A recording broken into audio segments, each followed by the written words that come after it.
Islam, peace and grand rising to the sovereign heirs.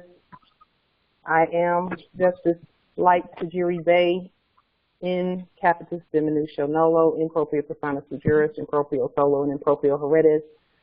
And my sovereign-born appellation is Pauline Denise Ritchie in Capitis Diminutio Nolo, in proprio personas juris, in proprio solo, and in proprio heredis.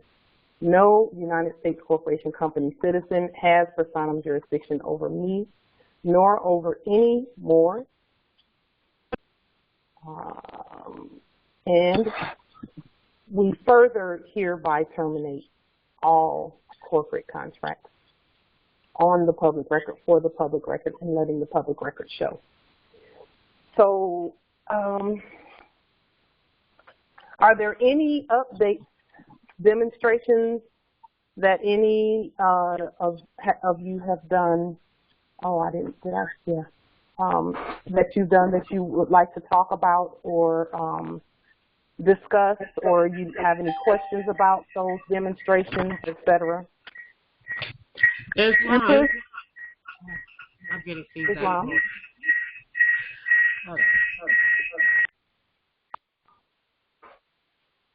Islam. Is Princess Ali? Yes. Can you hear me? Yes. Yes, I can hear you.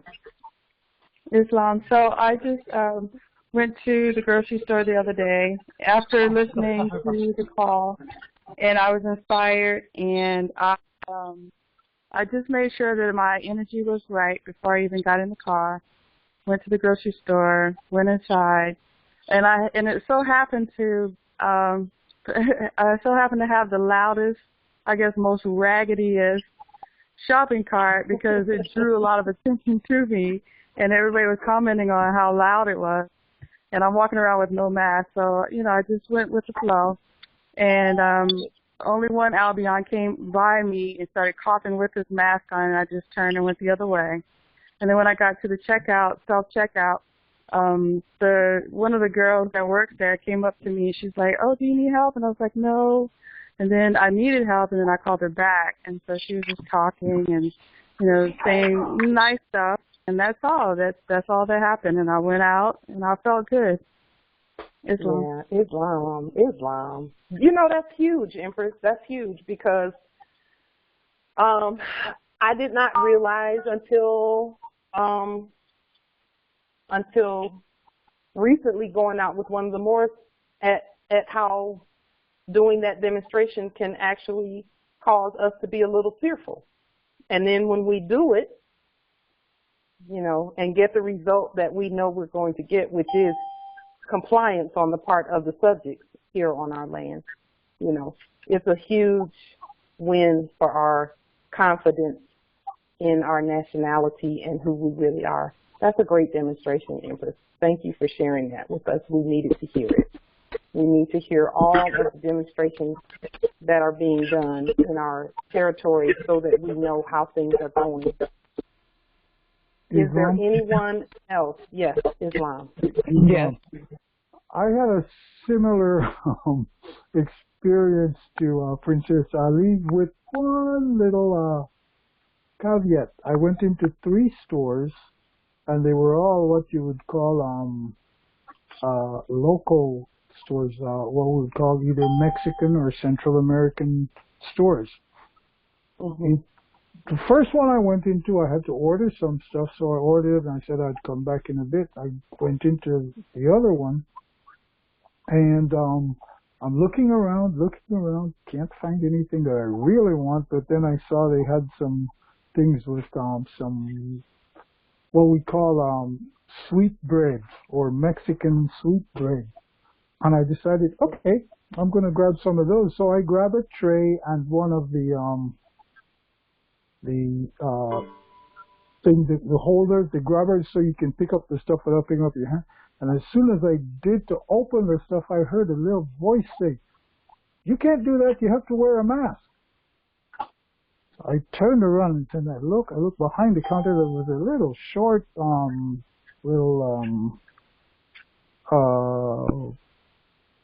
Latina woman.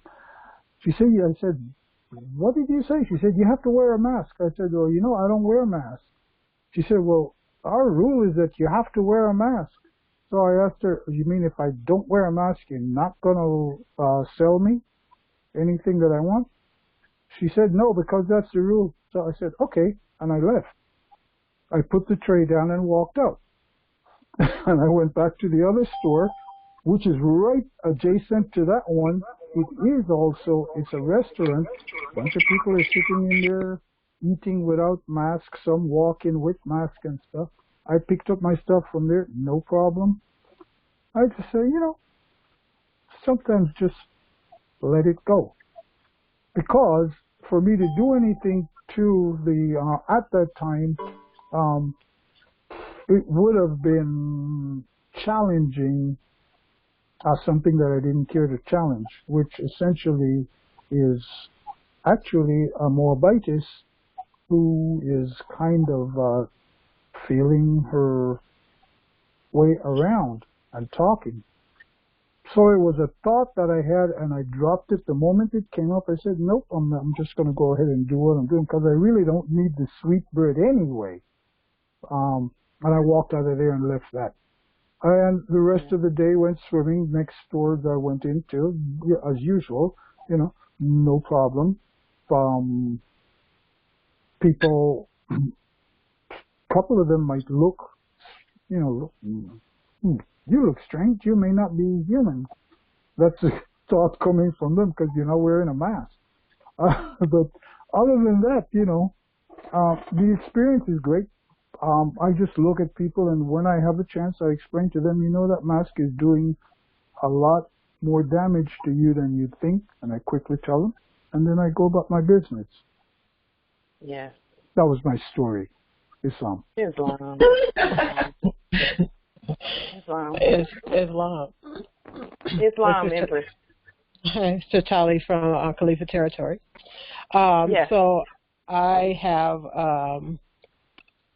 a few things that happened. I went around to a couple of stores to tell them that we're Moors and, you know, and our treaty and our prepaid, you know, section that's in the treaty, to tell them that we have no bills due. So my first encounter was with Office Depot. And so I went to the manager and I told her who we were. Me and my daughter went in there. We went in there with our fezzes and everything. And I told her who we were and told her that we would be sending her some information through the email so she could look it over and about our laws. And that we're not to be charged when we patronize the store. And so then I went over a week period. I went to her, you know, a few times, and when I called the manager in the store and said, "You look at it?" and she said no, and everything, but she said, "I definitely will look at it." And so then the day we wanted to do some business in the store, me and my daughter walked past her and went to the counter to get some copies made and everything. And I said, I asked the cashier, the customer service, did the manager mention anything about our prepaid, our prepaid law? And so the customer service asked the manager.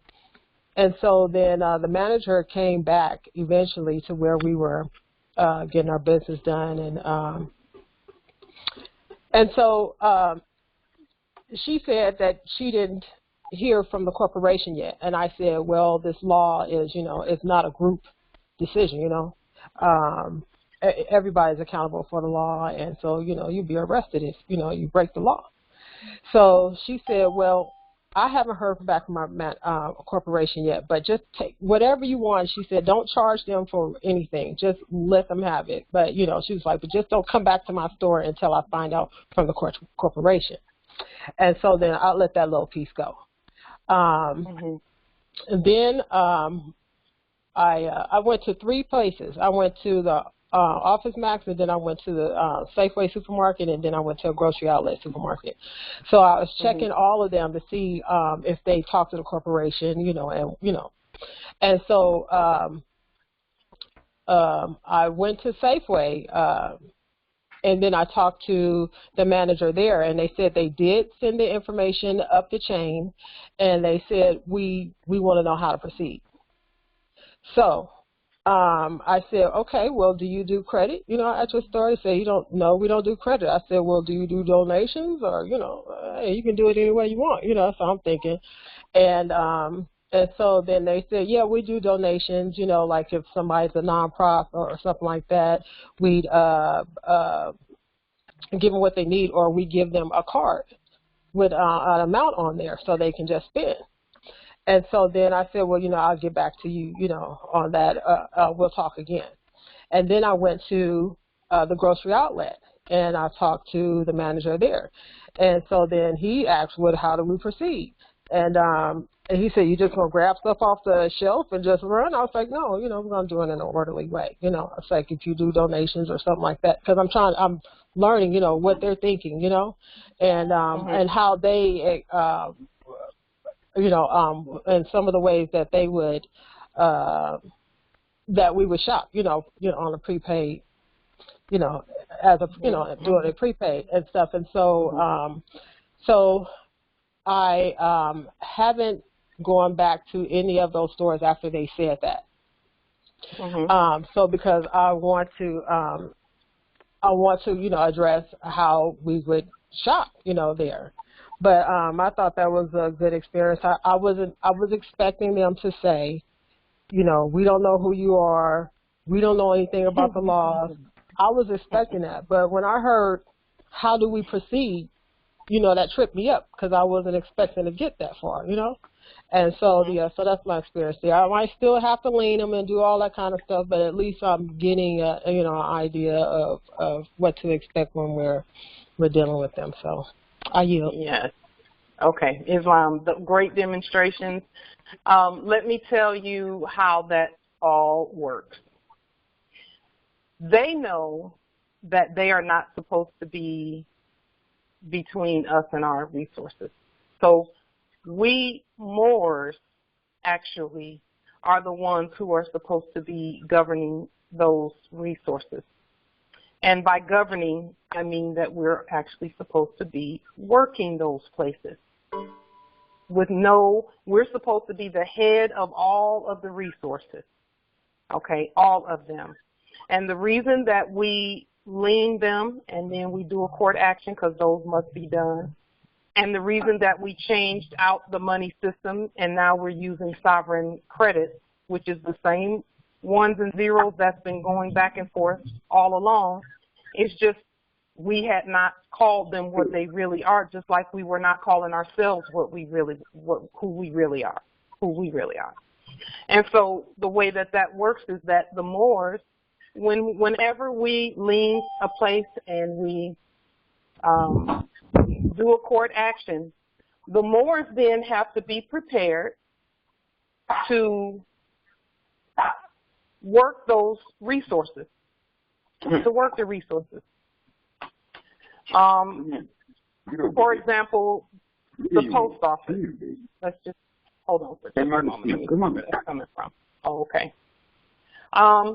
For example, I did a demonstration where I put our flag at the post office, and I posted that on social media. What should have happened next is that the business or whatever or resource that's being wasted or abandoned, wasted by foreigners or abandoned by foreigners, that resource, then the Moors would be on hand. When we raise our flag, the Moors would be on hand to go in and either start working the post office or start working the grocery store or guard it. So either way, Moors are supposed to be on hand, and that is how that, and then other Moors can come in, show their Moorish ID, and then get whatever it is that they need based on the trust that we, the people who are the sovereign heirs, have on our land. That's actually how that works. When the Albions have their corporate layer over things, it's our job to remove the corporate layer and also remove them off of that resource, because they're not supposed to be holding public office at all. They're not supposed to be holding public office at all. And those are public offices. Even the grocery store, anything that's over our resources is a public service. And so the demonstrations that you're doing are awesome. They will work a lot better when we Moors go ahead and come together and do that, claim the resource the way it's supposed to be claimed, so that we can operate it the way we're supposed to operate it. So we still have some standing up to do. We still have some coming together to do. Now, my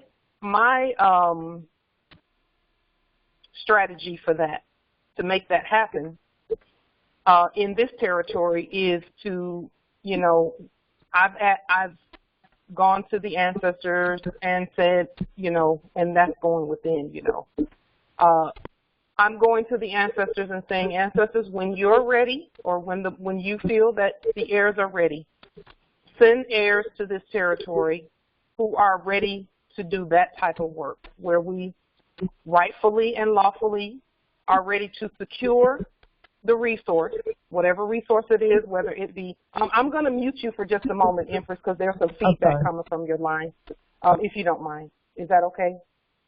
Oh, thank you. Yes, fine. Islam, thank you. And so I'm going before the ancestors in the way that I do, which is within, and saying that when the ancestors feel that certain Moors are ready, or some Moors are ready to do those types of demonstrations, where we actually have lawfully already done the court action, we've done the liens, we've notified properly, and when I say notify, I mean notify everybody, including policy enforcers and everybody. Notify them. Then we say, okay, we see this resource right here, and the resource is actually being wasted. Every resource right now, from what I'm seeing, is being wasted simply because they're not paying for anything. Fiat is not a money. That's not money. It's not money. And so they're holding things back from the heirs for something that's not even money. But it's because we are supposed to be governing that resource, not them. And Empress, when they say, how do you want us to proceed? Our answer to that is always going to be the same. Your services are not needed over our resources. That's actually the real answer to that question. That's the answer to the question. And they don't really have the authority to answer, to ask that question even. How do you want us to proceed? Proceed on a boat.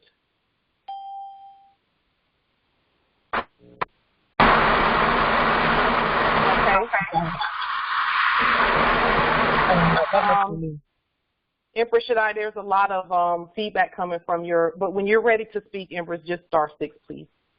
So that is how we are dealing with all of that. Moors, we have to come together and get organized and get aligned with one another so that we can begin to properly, lawfully, peacefully claim the resource, and then begin to work the resource. And let me tell you, no one can do commerce better, neater, more organized, faster, more efficiently, more intelligently, more competently than us.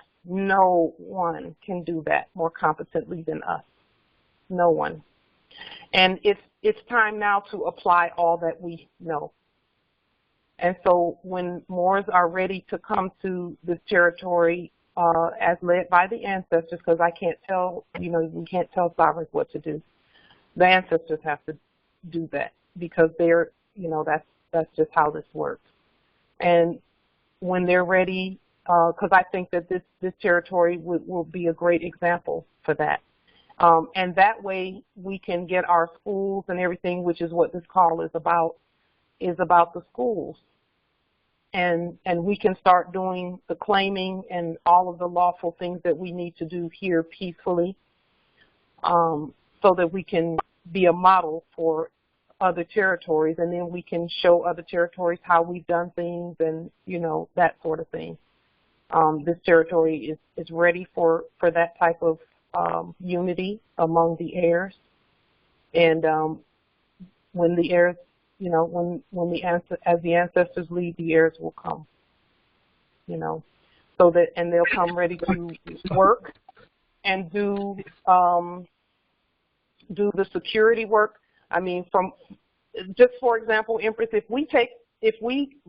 when we lawfully claim, for example, there's a hotel here that is essentially abandoned.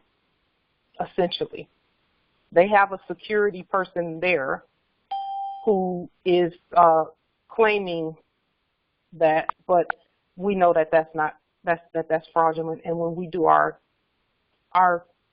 lawful actions, that then becomes our resource. But even if we got the hotel, even when we get the hotel, because we'll get it, we have to have people more. First of all, many Moors need a place to stay. That's the first thing. But the Moors that come to stay in the hotel are going to have to do the cleaning and all of that too. And then we are all going to do things in a communal fashion where everyone eats, everyone, you know, we work together to reclaim our resources. And as we reclaim the resources, we actually have to work the resource because we're the ones that are going to be tributing it out. So that's how that works. It will work a lot better that way. And that's actually the way it's supposed to work. The Albions are foreign. They're not even supposed to be here having any say-so over the resources. And that is actually what we are being awakened for, to take back all the resources that belong to us and to govern those resources. And so then there will be no problem with Moorish IDs. There will be no problem with prepaid, things being prepaid and all of that, because everything will be, all of the commerce will be done by the heirs, for the heirs and by the heirs. And so that's where we are now. It's kind of like, you know, even with our schools, there are school buildings that are abandoned. This COVID thing is not really what they told you it is. What it is them releasing the resources, and then if we don't properly claim the resources, properly, peacefully, lawfully claim them the way that we've been doing, which is liens, court actions, proper title, and all of that on the public record. If we don't do that, then they go back and reoccupy, and then they'll call, and then it'll be another COVID wave.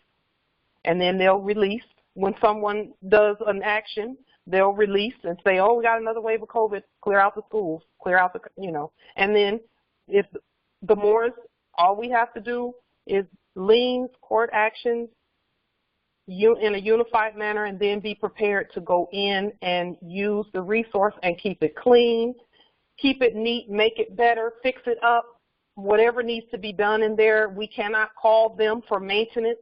We can't call them for anything. We have to work it, and we have to clean it and clear it and keep it running, which is what we do. We've been doing that, you know, since time immemorial. So that's where those types of demonstrations that's where we're going with all of that. Is we have to know who we are, and we have to move into our proper places on the land where the resources are concerned, where food is concerned.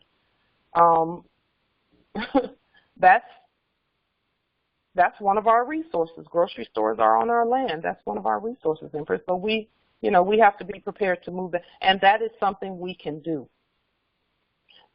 Because if you think about it, we've been doing all of that already anyway. We've been governing the resources, but we were doing it in an improper status. There's not a single one of us here that I can think of that can't learn how to do any of the things that are on our land with regard to the resources, whether it be oil, gold, groceries, water, and all of that. We can govern all of that because we were governing it anyway. Principles of schools and, you know, all of that. We're already doing all of that. The same thing that we did with our court is the same thing that we have to do with everything else. Do it, get ready to, and then get ready to do the proper claiming and everything. Okay? Empress, go ahead.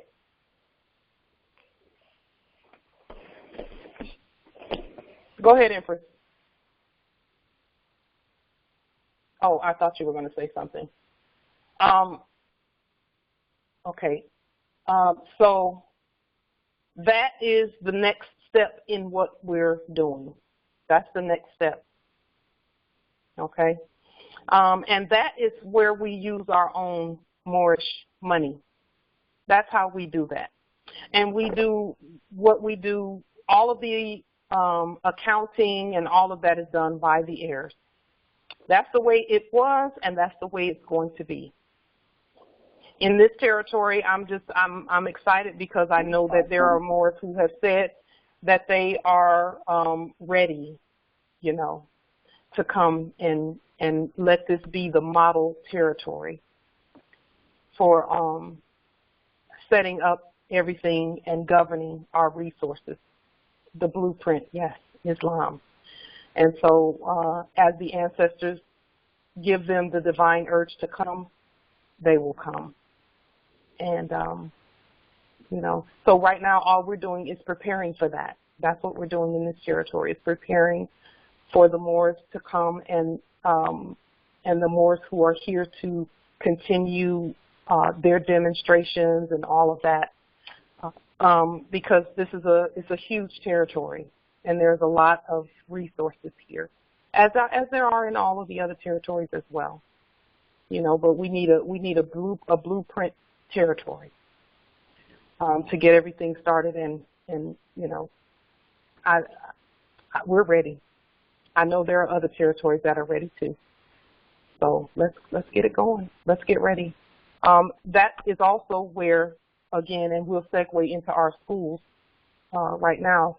That's also where our schools are going to come into play, is we do a court action, we do a lien. They're not in the schools anyway. They're doing everything online. So those are resources that are waiting for the heirs to speak. That's what this COVID thing is all about, heirs.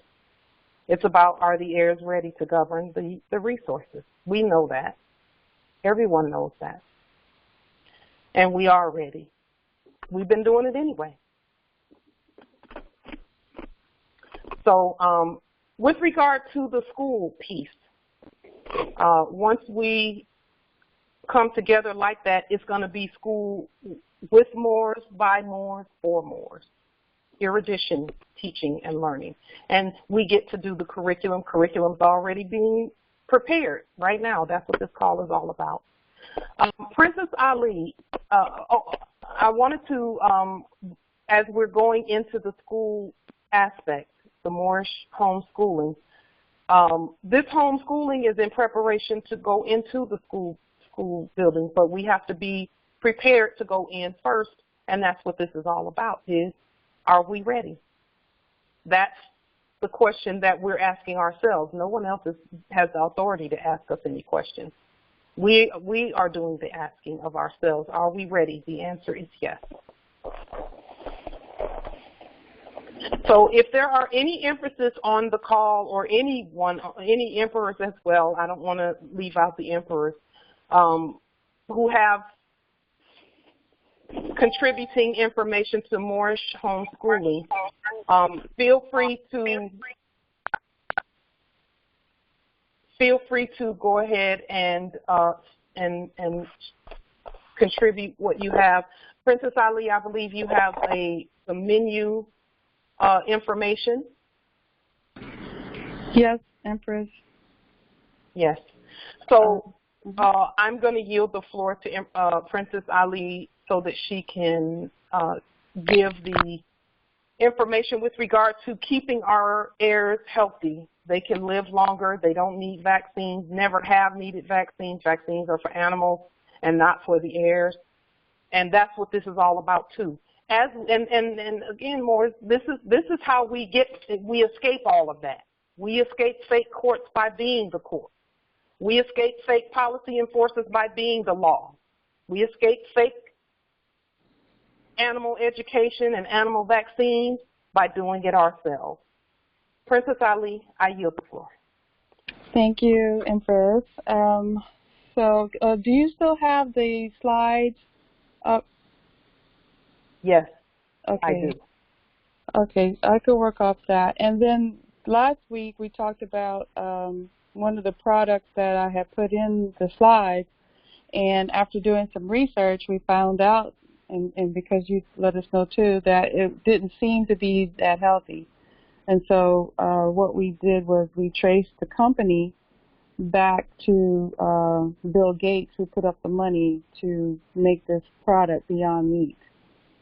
So it's going to be tested in the lab, and we're going to find out what it is. But in the meanwhile, I found some other products that I've used before, but I just was inspired to do a bean burger myself. So what I did was I picked 3 beans, the mung bean, the chickpea, and the lentils. I soaked them overnight, drained them the next day, put them in a food processor, and then added herbs like cilantro, parsley, basil, pink salt, onions, and made them myself. And I experimented with them all week.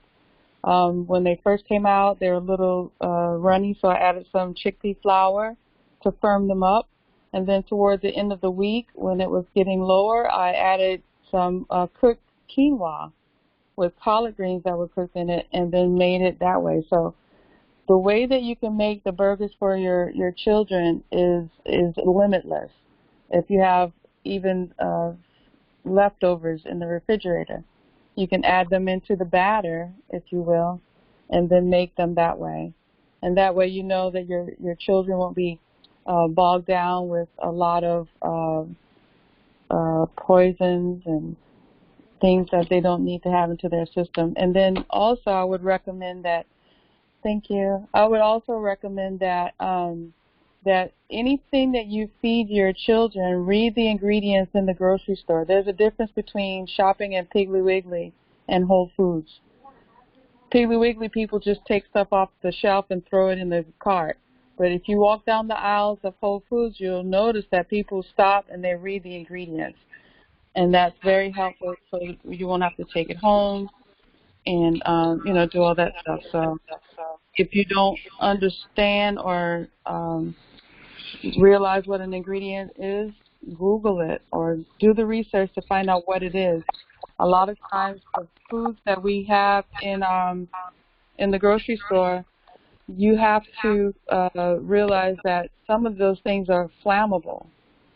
Some of those things they have a consistency like rat poison and things like that, and we're feeding it to our kids.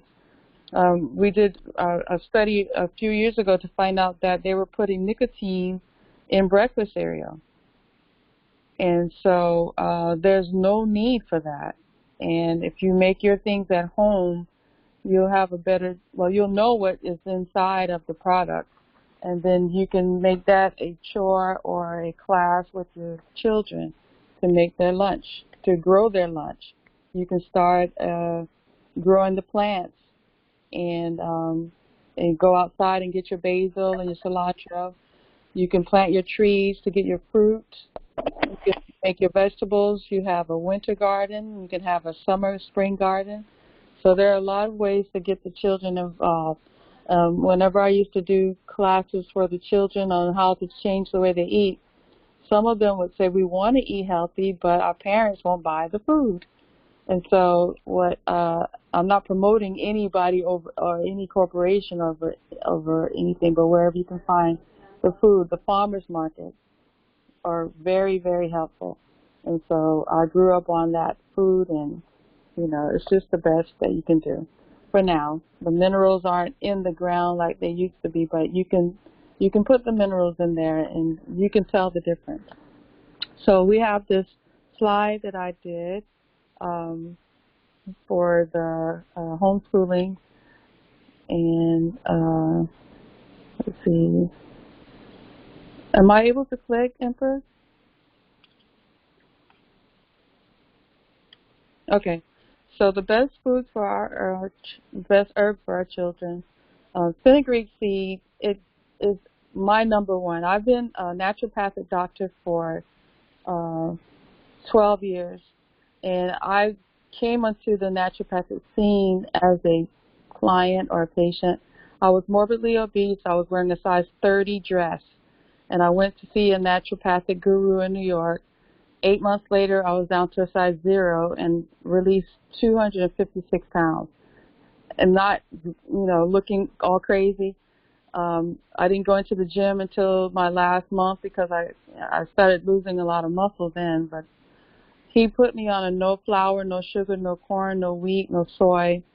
But I was still able to eat meat at the time. But a few years ago, I was a publicist for a documentary about veganism, and it changed me and what I wanted to eat. So everyone does not have to be a vegan, but I would just encourage you to detox your body out as often as possible.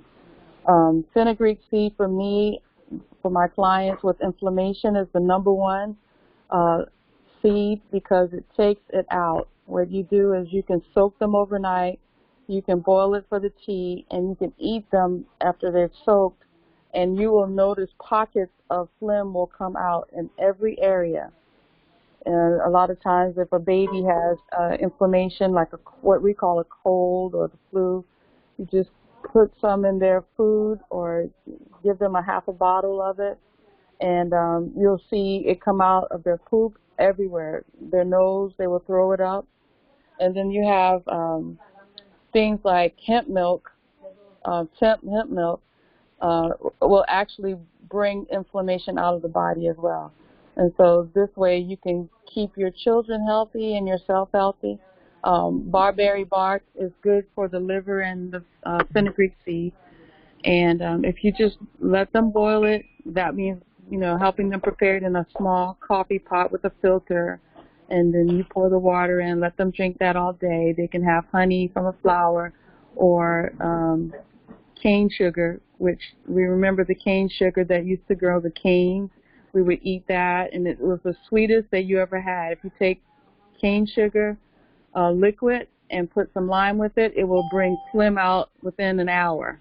And so that's why I guess we used to sit on the front porch and eat a lot of cane, and we never really got sick. Wild cherry bark is good for the cough. Horehound, my ancestors used to make horehound coffee syrup, and cough syrup, and they can make the horehound candy, which would be like a cough drop, and you can make that all natural. I make everything from scratch. If I want to make, for instance, a syrup for gluten-free pancakes, I take the cane sugar and add water and just keep adding ingredients. You can add cinnamon, you can add anise, you can add any flavor that you like to the syrup, and it keeps in the refrigerator for about 3 months that you don't have to do anything, and it doesn't get hard, you don't have to reheat it or anything. And so that's another thing that's good. Moringa, Oregon grapefruit, and nettle leaf is good for the cardio, that keeps your arteries clean. It changes the veracity of the blood. It cleans the blood. One of my mentors told me that if you drink coconut water from the actual green coconut, if you have one green coconut juice water once a day for 12 days, it will change your blood back to like when you were a baby. And so that's something that we don't get over on these parts, but if you see like someone from the Caribbean or the islands or South America who have these trucks and they have the cane sugar stalk and they have the coconut, you can have that, and that will help a lot too. Basil leaf and corn silk for the kidneys. Corn silk is a very good herb. We eat the corn, which is not made for human consumption, and we throw it away, the silk. The silk is a medicine. That's the reason why when you eat corn, it still comes out whole because it's not made for human consumption. So if you mix basil leaf with corn silk, that is good for the kidneys, and it will clear up the kidneys with the children. Ginger root, licorice root, and chamomile is good for the stomach. If they have a stomach ache, there's reflexology that you could do if someone is constipated, and if you don't want to give them any over-the-counter drugs or anything, which I don't recommend. If you look on the inside of your foot where your ankle is, there's a bone about 1 inch underneath the bone. You're going to put a little bit of oil on your fingertips, your thumb, and then you're going to rub it in a clockwise circle. And within 30 minutes to an hour, that's the area for reflexology that will loosen the bowels. And if babies are constipated or, children ate too much and you don't want to give them a laxative, you just rub that for a few minutes, for about maybe 5 or 10 minutes, and then 30 minutes to an hour later, they will eliminate. And so just be mindful that they need fiber in their system to keep them regular. Elderberry fruit, pardiaco, nettle, and alfalfa is good for their immune system. When you're dealing with elderberry fruit or elderberries, you have to soak them, and then they are very good for eliminating phlegm as well as the fenugreek seed. And if you can make sherbet, you can make cupcakes, muffins with the elderberry fruit. Just kind of incorporate some of these herbs into the meals that you make. Elderberry is very sweet, and you can do a lot of things with it. You can put it on ice cream, with coconut ice cream, and things like that. And so skullcap, gotu kola, blessed thistle, and ginkgo biloba is known for memory and working with the brain. And Damiana, yerba mate, rosemary, and alfalfa are also good for the memory. So if you want to combine those herbs for the brain and the memory, the children will remember things more, and you make sure you give them drills for memory and things like that, and you'll see a big difference. If you do it 1 week without, and then you give them the herbs for that, and then just keep going on with it, you'll notice. Just keep a log and keep keep things in a log so you can notice a difference. Or if they, try to remember things from a long time ago. My uncle started doing this, and he said he started having flashbacks of his childhood and smells that he remembered. And so those things really work for the better of the child and the adult. Let's see. The next slide. Making the tea for detoxing and healing. You're going to use a teaspoon of each herb. If you want to do the liver and the kidneys together, you can do that. So however you want to do it, I would encourage parents to take a quick class in iridology as well. Our ancestors used to look at us, and they could tell everything that was wrong with us or right with us. You can read someone's face, you can read their tongue, you can read their ears. If you look into the eyes, just get an iridology chart that's online. And if you could find something like a little brown spot or some, discoloration around an area of the eye, that you go to the iridology chart and it tells you what area it is. So, for instance, if you have something around the rim of the iris, that whole area around the eye is the stomach colon area. So you can tell if somebody's impacted or if they're going to be impacted. You can look at any area of the eye to tell the whole body.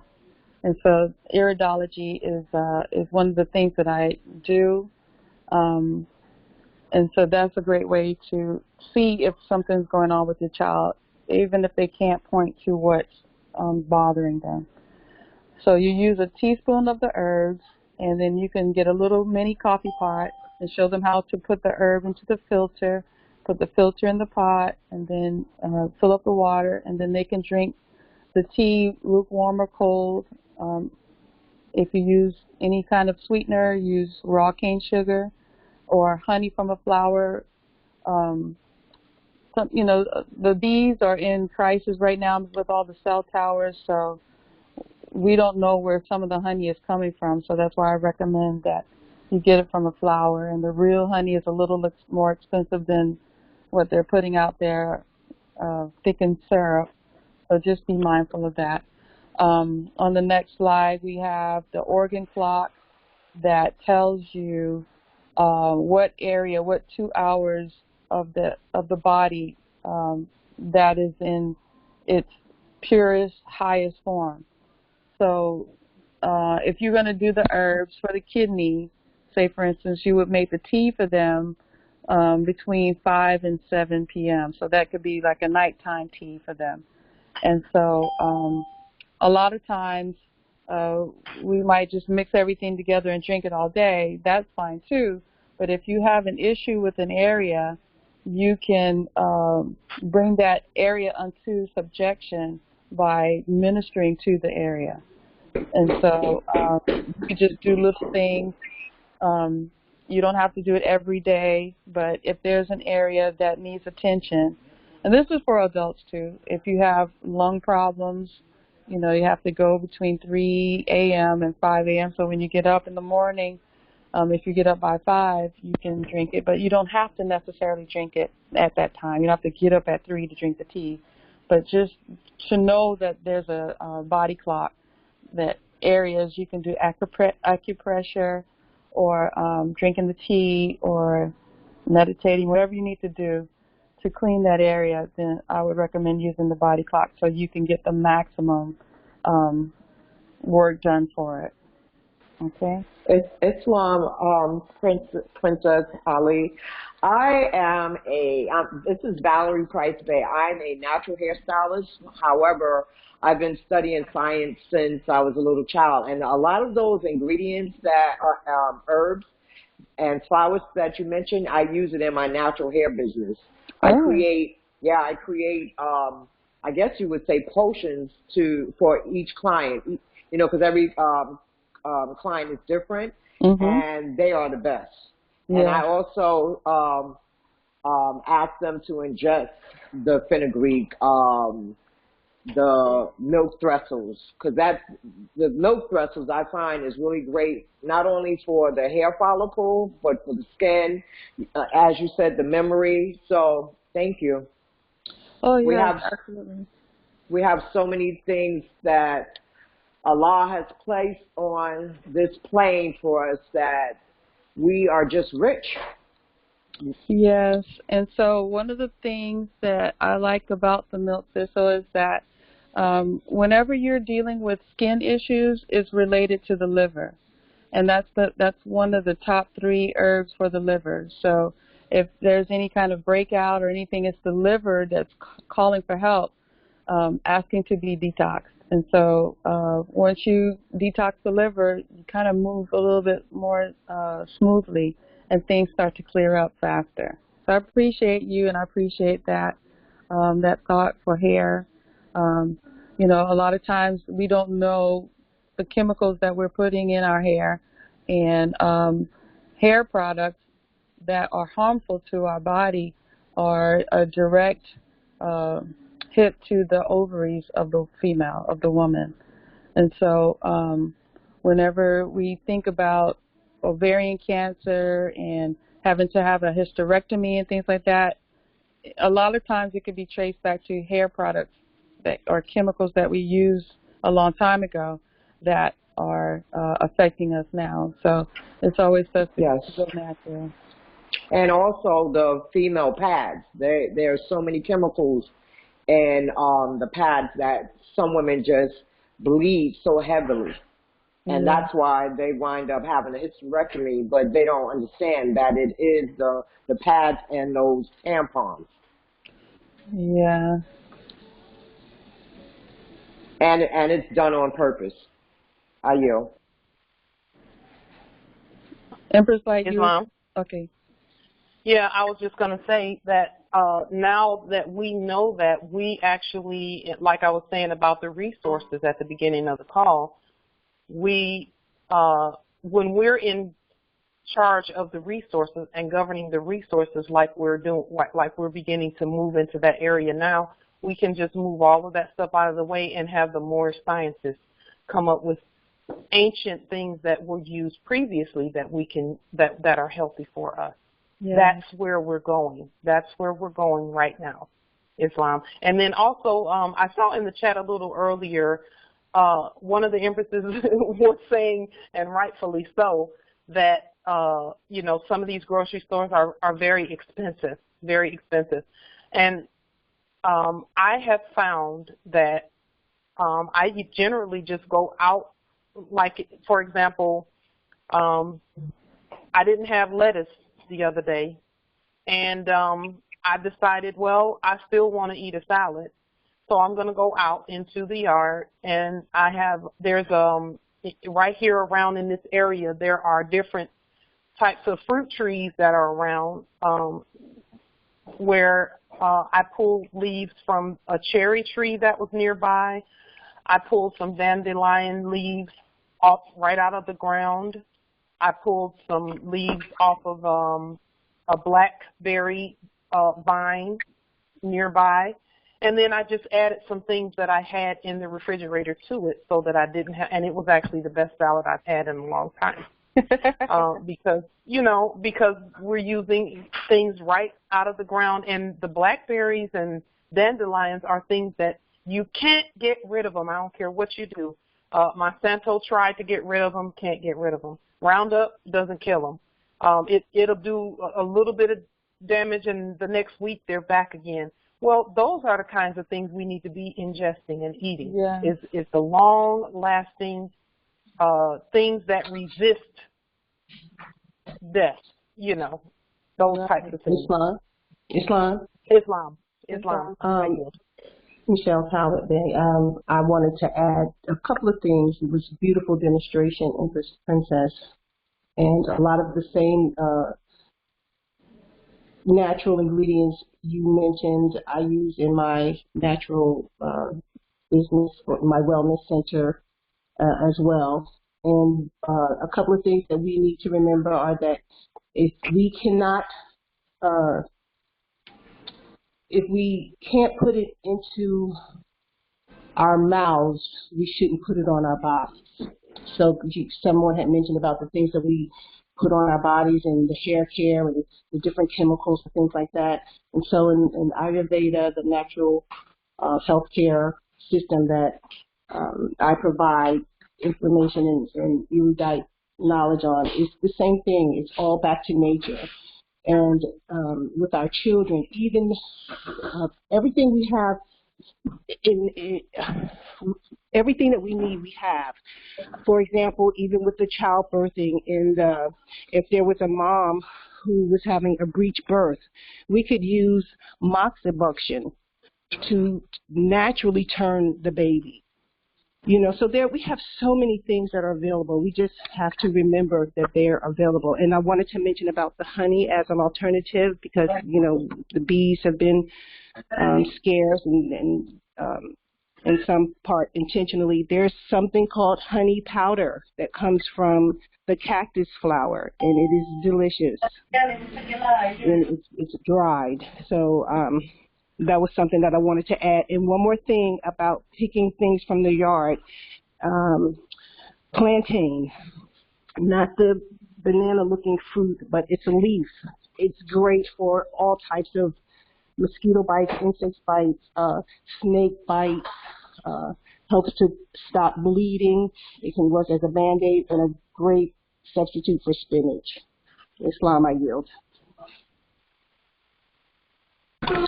To Islam, and I just wanted to put a couple of things in the text chat about the herbs the leaves that we're bringing up, things that are in our yard.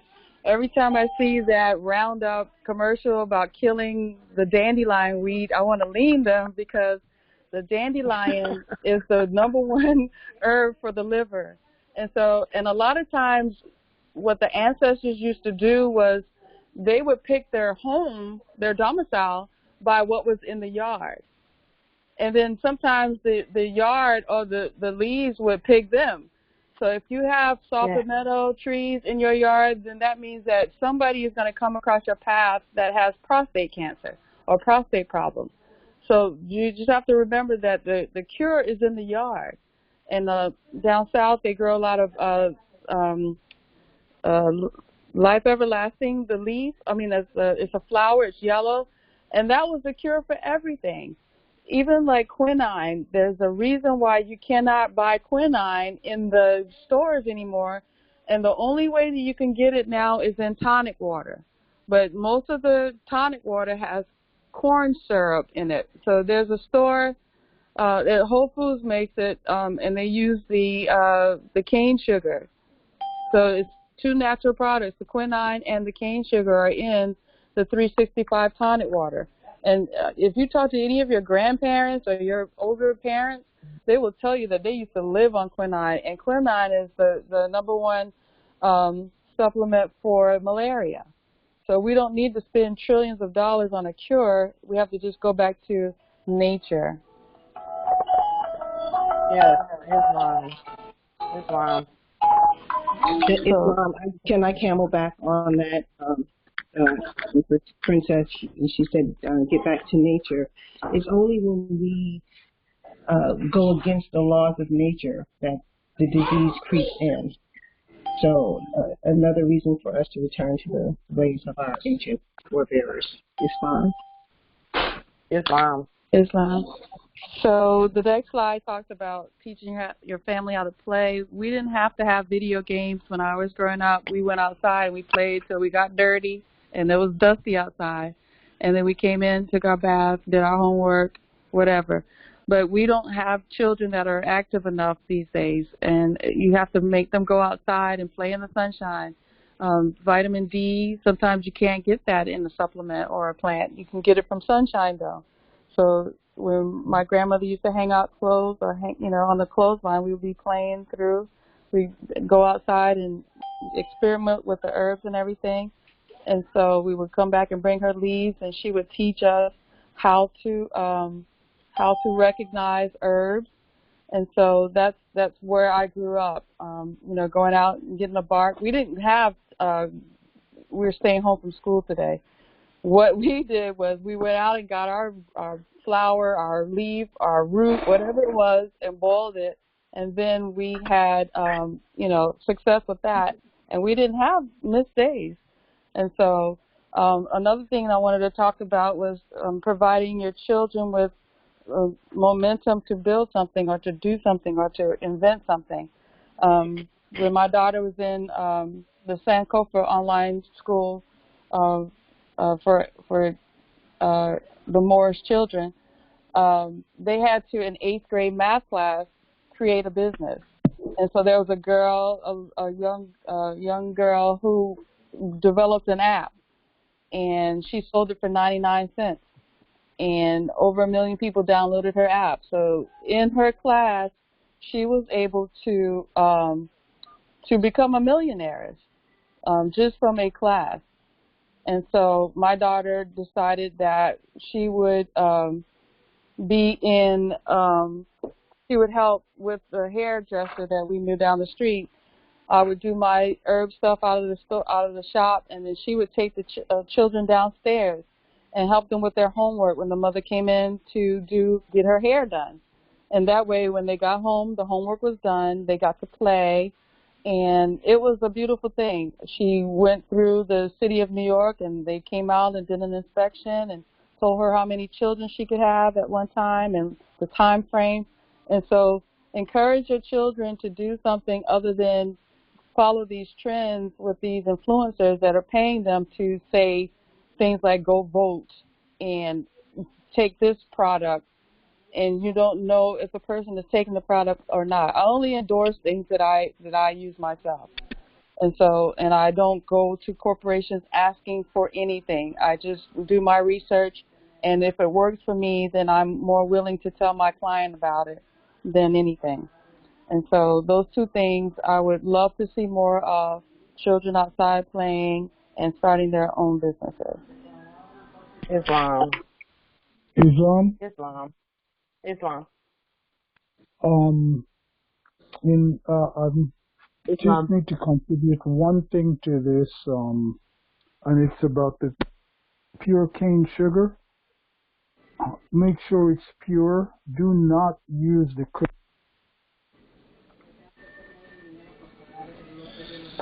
Justice Yearmore, are you there? You must have muted yourself, Justice Yearmore. I did. I muted, yes. So I just looked and I said, what's that button red for? Okay. Islam. I was talking about, what I wanted to talk about was the pure cane sugar. Mm-hmm. It is absolutely true. I have been using pure cane sugar for 20 years. And I used that sweetener even when we were in the heyday. They were saying, pretty much they were saying at one time, if you use sugar, you're going to die because you're going to have all kinds of bad things.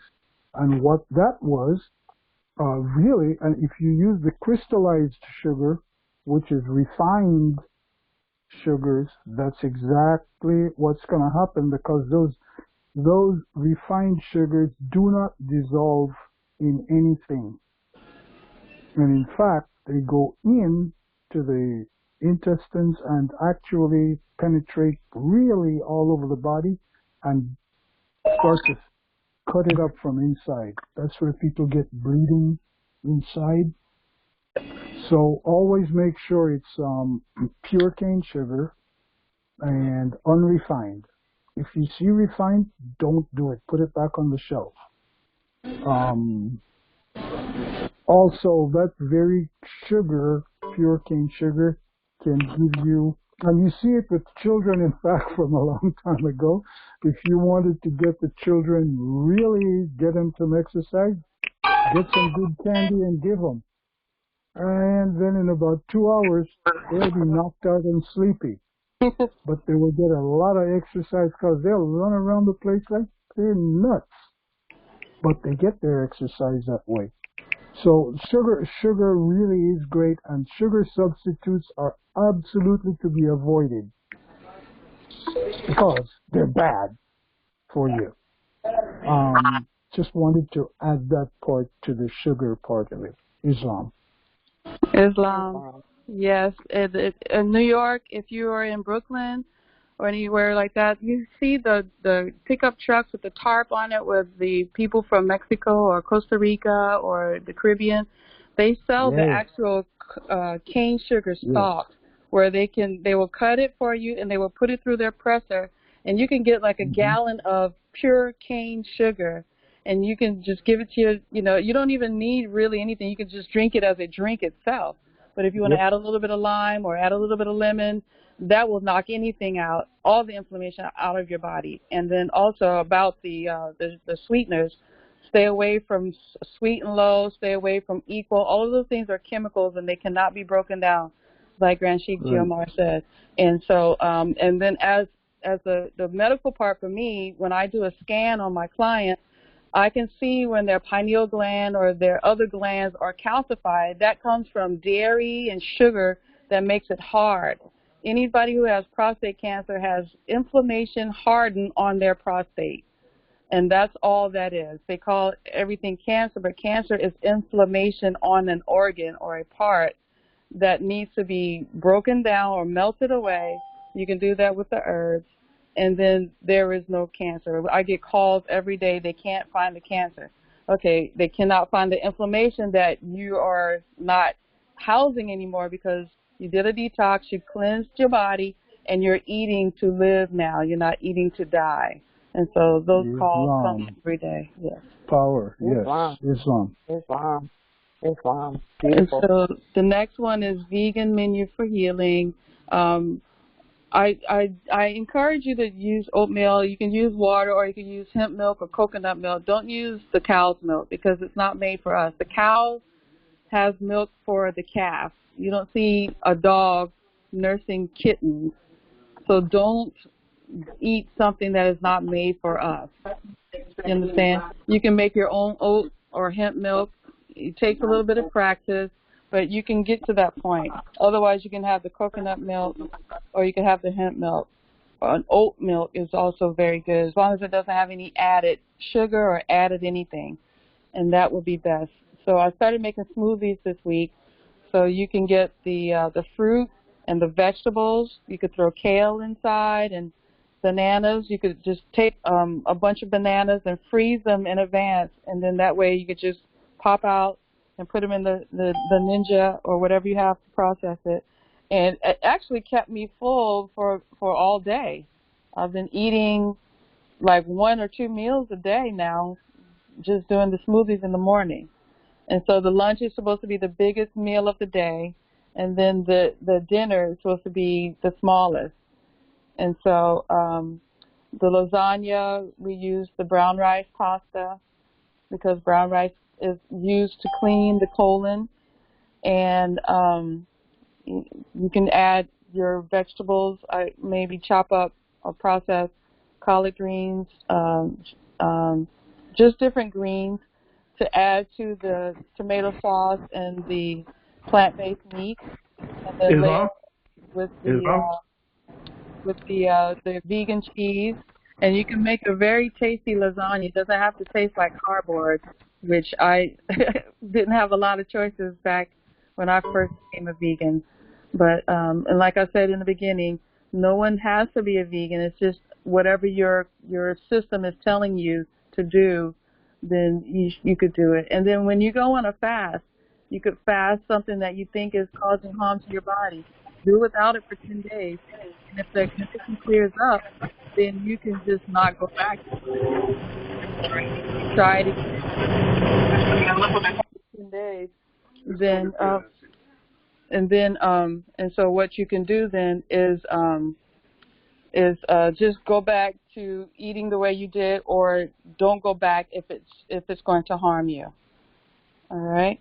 So the next, I think Justice Abasi wanted to say something. Justice Abasi, what were you going to say?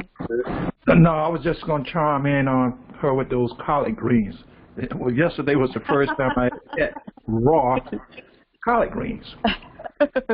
Raw? You said raw? Yeah. It was good. Salad, yeah. Yes, Islam. Mm-hmm. So the nutrients sometimes get away from us when we cook everything to death. So sometimes, I know down in Mexico, collard greens is the #1 plant for cancer, eating it raw. And then they have something in Jamaica called callaloo, which is like a spinach over here, but they use that a lot to bring healing back to the body.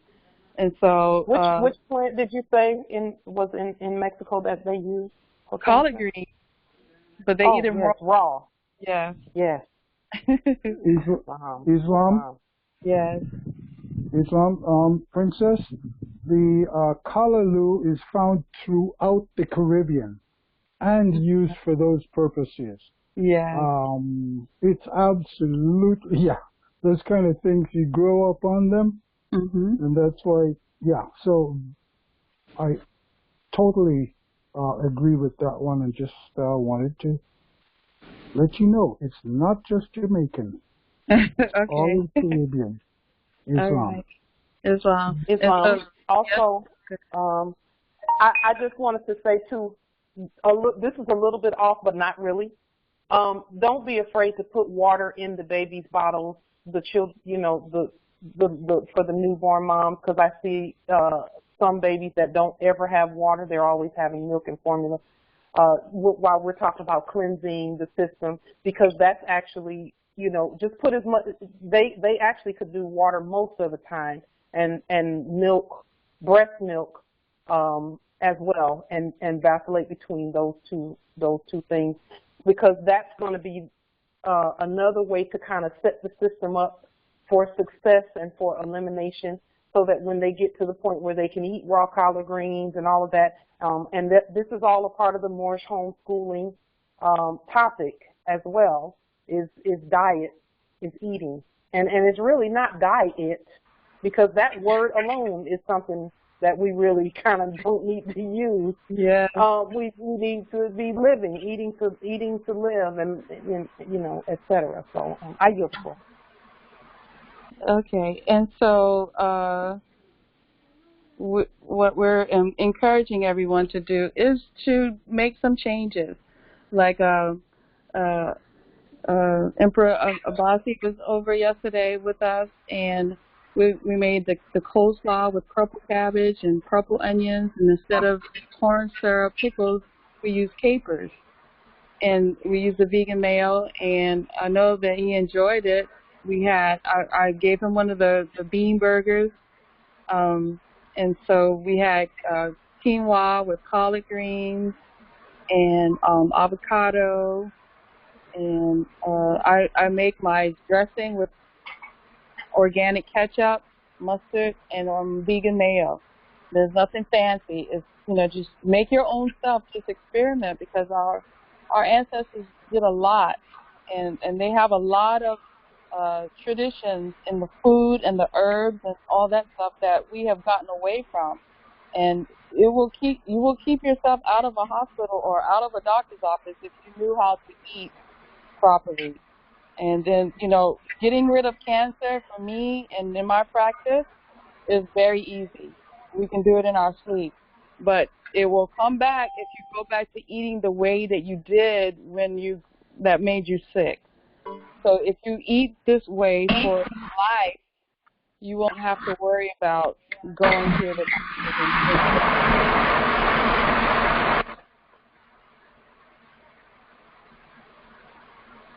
Islam.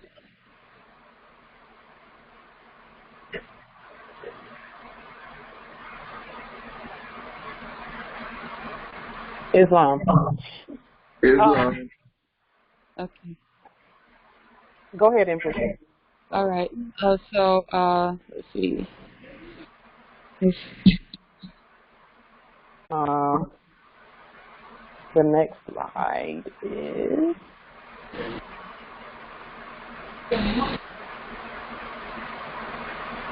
Is that the slide you want, Empress?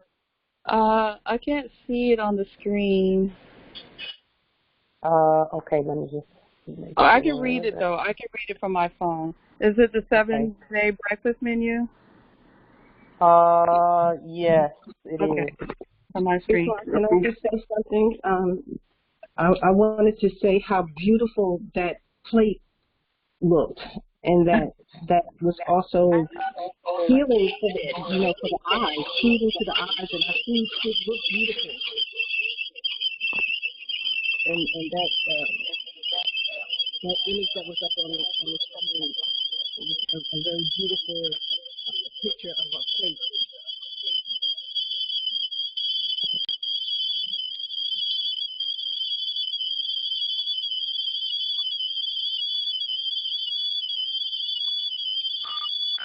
That is Pearl River, LA. Muted. Unmuted. Muted. Muted. Oh.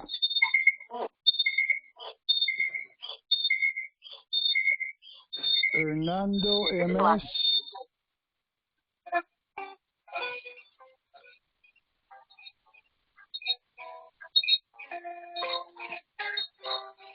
Hernando MS is either playing around or they have a problem.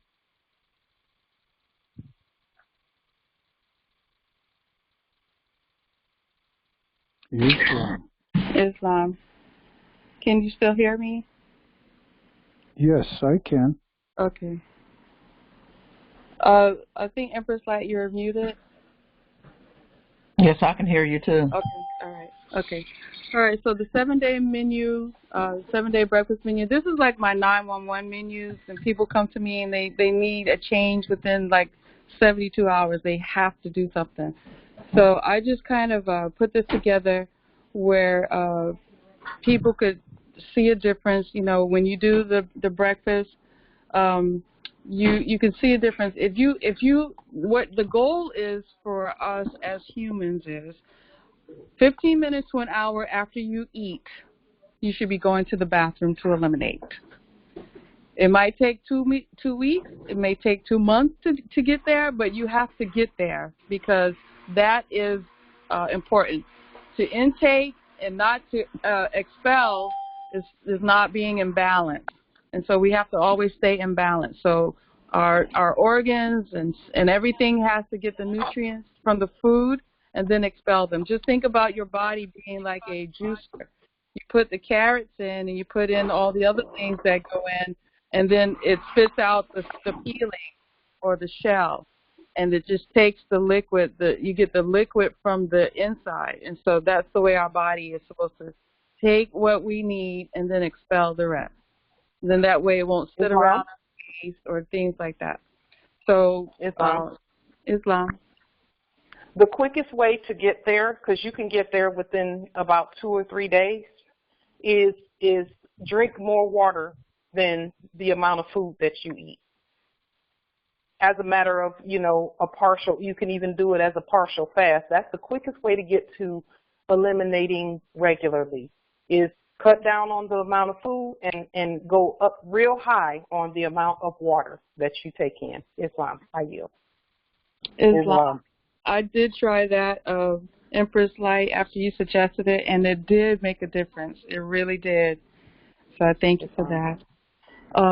So day 1, 2 cups of Raisin Bran, the hemp milk. Hemp milk comes in vanilla or unsweetened.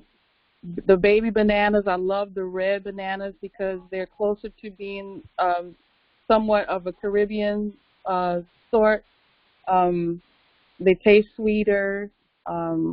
But I'm always looking for the ones that come from the Caribbean that have the seeds, the large seeds in it. And they're so hard to find. You have to go to a market or something, like in Little Jamaica or places like that we have in certain sections of our larger cities. So you have to kind of look for it, but it's out there. Islam. Empress, may I say this real quickly? That is why we have to we're moving to getting being in charge of our resources. So we don't have to go looking elsewhere for the things that we need and that we want. That is why we're doing what we're doing, claiming the resource, and then we're immediately going to begin using that resource to grow and extend and enhance our own nation and our own heirs. Islam, I yield. Every time I hear you say that, Empress, I just all I think is we can do that ourselves. We got it. We can do this ourselves. All of the resources that we're going to other people to, those are ours. Yeah. Those are our resources.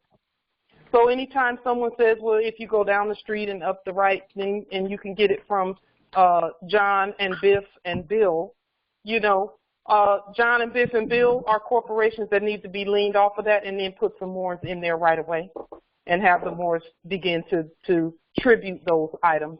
That's how this is going to go. Islam. We're going to, that's where we're going right now. Islam, I yield.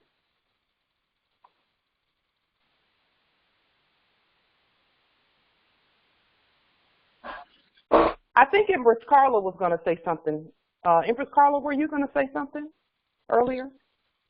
Yes, I was. Thank you so much. Yes, I was thinking about staffing. We had spoke about this a couple of weeks ago about staffing, because to have a facility return to us, we're going to have staffing. Some people that not only just us, because if we have 5 that's willing to come to where you are and get things started, our manpower is only going to go but so far. So how can we get some more? I'm sorry, that wrong word. To more like-minded people to work with us and understand the concept that this is how you're getting compensated, so to say, for your time and your effort, since we're not using fiat. You understand what I'm saying? Yes, I do. So I do, and that is absolutely valid. So the response to that is this. When we come together to get things done a certain way, the way that we are supposed to be doing it, the financial system that we've already laid the groundwork for and our ancestors have already put it in place, but we've already uncovered some things with that then will become available. Okay, but it's going to be done. Our financial system, it looks a lot like the one that's out there already. However, again, the ones and zeros. Okay, I see what that is. The ones and zeros are sovereign credits and not fiat. No one hardly ever uses fiat even today. And so that becomes available as we move in this way that we're talking about right now, which is come together and you remember our prophet said we need to, that more should live together, live near each other, okay, near each other. He said that because he knew that we were going to get to this point that we're at right now, where it's time to take back the resources, but we have to take them back responsibly. And that financial system of ones and zeros going all over the place, that financial system is not even difficult. To take. Oh, hold on for just a moment. Go ahead, Justice. Go ahead, Justice. The noble who was about to speak. Go ahead, Noble. Arlington, Lawrence, Tunica, Elbay. Yes, it's fine. East Territory, Eastern PA. Is this the weekly Welfare Mother Show? Hey, Paul. Go ahead, Justice.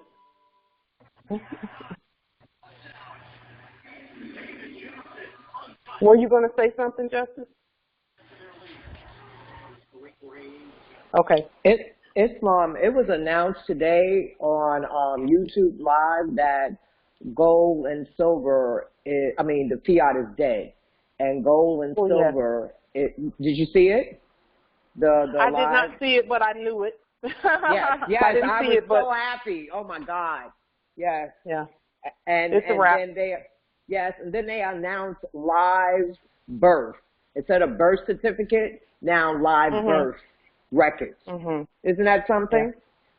Yeah. It is. All that we have said previously is absolutely everything that we said previously is manifested and continuing to manifest. And that's why we're having these calls in the way that we're having them, because that other thing is a wrap. And again, everything that has to do with everything, erudition, commerce, everything that has to do with everything is at our disposal. But we cannot access it unless we come together. They have to see that we are one. And when I say they, I mean the ancestors within us have to see that we are one. And when they see that we are one, and we're there, we're one already. But now we have to manifest the oneness. We have to manifest the oneness. Okay. And when we manifest the oneness, there's nothing that we won't be able to do or access. And that I'm gonna leave it at that for now, because that needs to manifest before anything else, in terms of our resources on our land. the resources are ours. That's not even a Welcome question to the welfare mother anymore, you know? That's not even a question. and anytime we start talking about the resources, other energies try to come in, but we rebut those energies. So again, that's what this is all about. And the oneness needs to be there, though. We must be one. And that's what we're doing now, is coming together as one. Okay? But we need to manifest that also, Islam. And we need to show that we Hey, can Carla, is that laptop for operate an entire city. And when I say city, I mean territory. I don't mean city like that. I mean sovereign territory, that we can operate the entire sovereign territory using our own money system and our own money, unencumbered, and be unified when we do it. Okay? That's really what this is all about. And that's where we're going next. We're going to do that. I yield. Yes, Empress. I'm so encouraged by everything that I'm hearing, the togetherness, and it's just, we're all a piece to the big pie. And so I'm encouraged that one day we'll be able to order food from each other and, you know, just barter and do our business together. And it's just going to be so beautiful because Come on, you fucking moves. Aren't you going to take over the post office this week? as far as the eating part, so the 7-day breakfast menu, I changed some of the things after we, you know, discovered that Bill Gates was involved with Beyond Meat. So that's a red flag. So I just did a revision of taking that off and adding some other things. And so, but this is not a die in stone thing. This is what helps me overcome a lot of the things. And this is what I encourage my clients to eat, like the millet bread. Right now, I only know one place to get it. It's in a bakery that they make the only ingredient in every product in their store, from honey buns to donuts to the bread, is made out of millet bread. And millet is a grain that our ancestors used to use a lot, and it helps with so many things. And so to get that bread that's already made, they make them fresh every Sunday. You can order on Monday. I don't get anything from them for saying this, but I know that their product works. It's DeLand Bakery out of DeLand, Florida. And people who love bread and love starch, this is the healthiest way to make it because there's no sugar in it. It's a grain. And so, and the food the bread tastes so good. You get garlic, you can get basil flavored, cinnamon raisin, the bread. They make the muffins, they make the bagels, they make the wraps that you use. They make the pizza dough out of millet. And so that's the only ingredient in their product. Everything is made from millet flour. And so if you want to drop a couple of pounds, you know, this will help with that. You won't have to worry about high blood pressure or diabetes because the bread is not turning into sugar, which is key. And so this will help keep your children's pineal gland clean, pituitary gland clean, because we know we need those glands to do the things that we have to do in this realm. And so you don't want your children not being critical thinkers because their brain is so foggy from the food. Get away from dairy. Do not eat soy or tofu. Soy is not a food. If you put soy milk on the counter and leave it there for 3 days, it's going to be solid. It's like milk. There's a reason why the milk cow is on the milk carton and also the glue bottle. It's the same stuff. So we don't want to, because gluten, the first couple of letters spell glue. So we don't want to eat anything or drink anything that has gluten in it. That's glue sticking to your brain.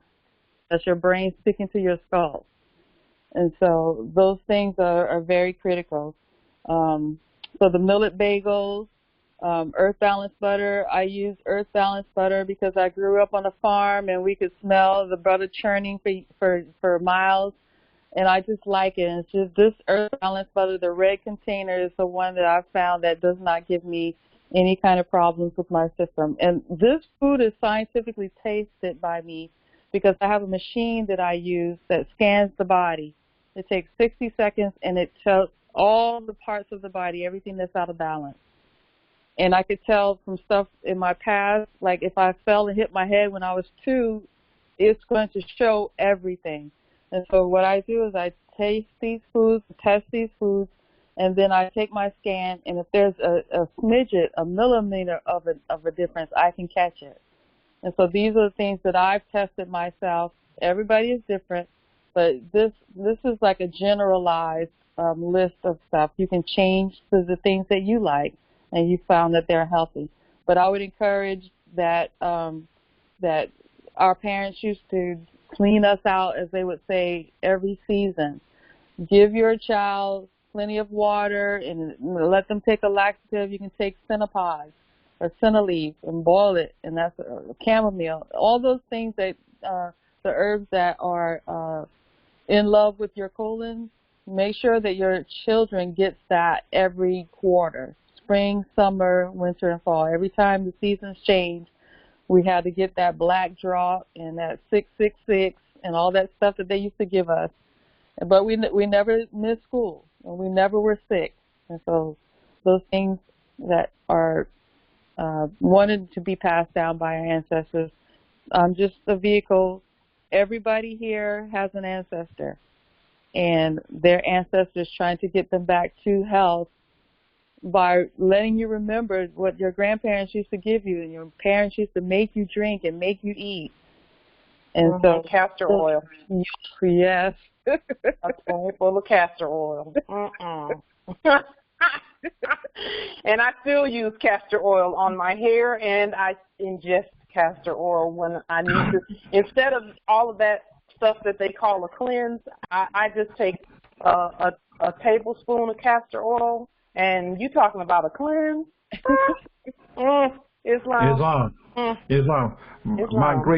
My great grandmother used to feed us prunes. Mhm. Yes. Yeah, prunes. She used to stuff. You want some sweets? There goes some prunes over there. Grab. Prunes and prune juice. My mother used to make us drink prune juice. I hated it. Yes. But it worked. It works. Yes, it works. Can I tell you that the purest form of castor oil is not white, it's not see-through or clear, it's dark brown. And the purest form of castor oil that you can get on the planet is from Haiti. You know, you can tell, you can smell it. It makes your hair grow really fast. It's good for the skin. Yes. On the inside, it's just got so many benefits. Islam, that's what I sell at my salon. Haitian black castor oil for over 2 years. Yes. Islam. Yes, Islam, yes. So for our young heiresses that are coming up in our own Moorish school, Moorish erudition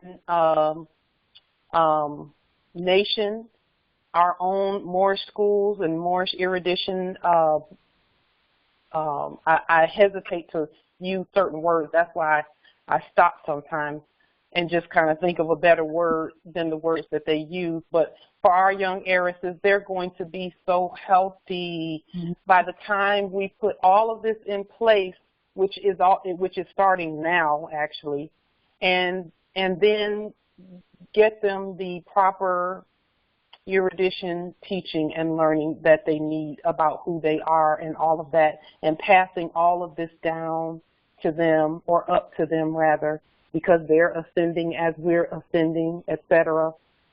They're never going to be sick. They're going to live so long. And, you know, even when we were in our sleep, they used the term, quote unquote, and I'll say it loosely, black don't crack. Okay.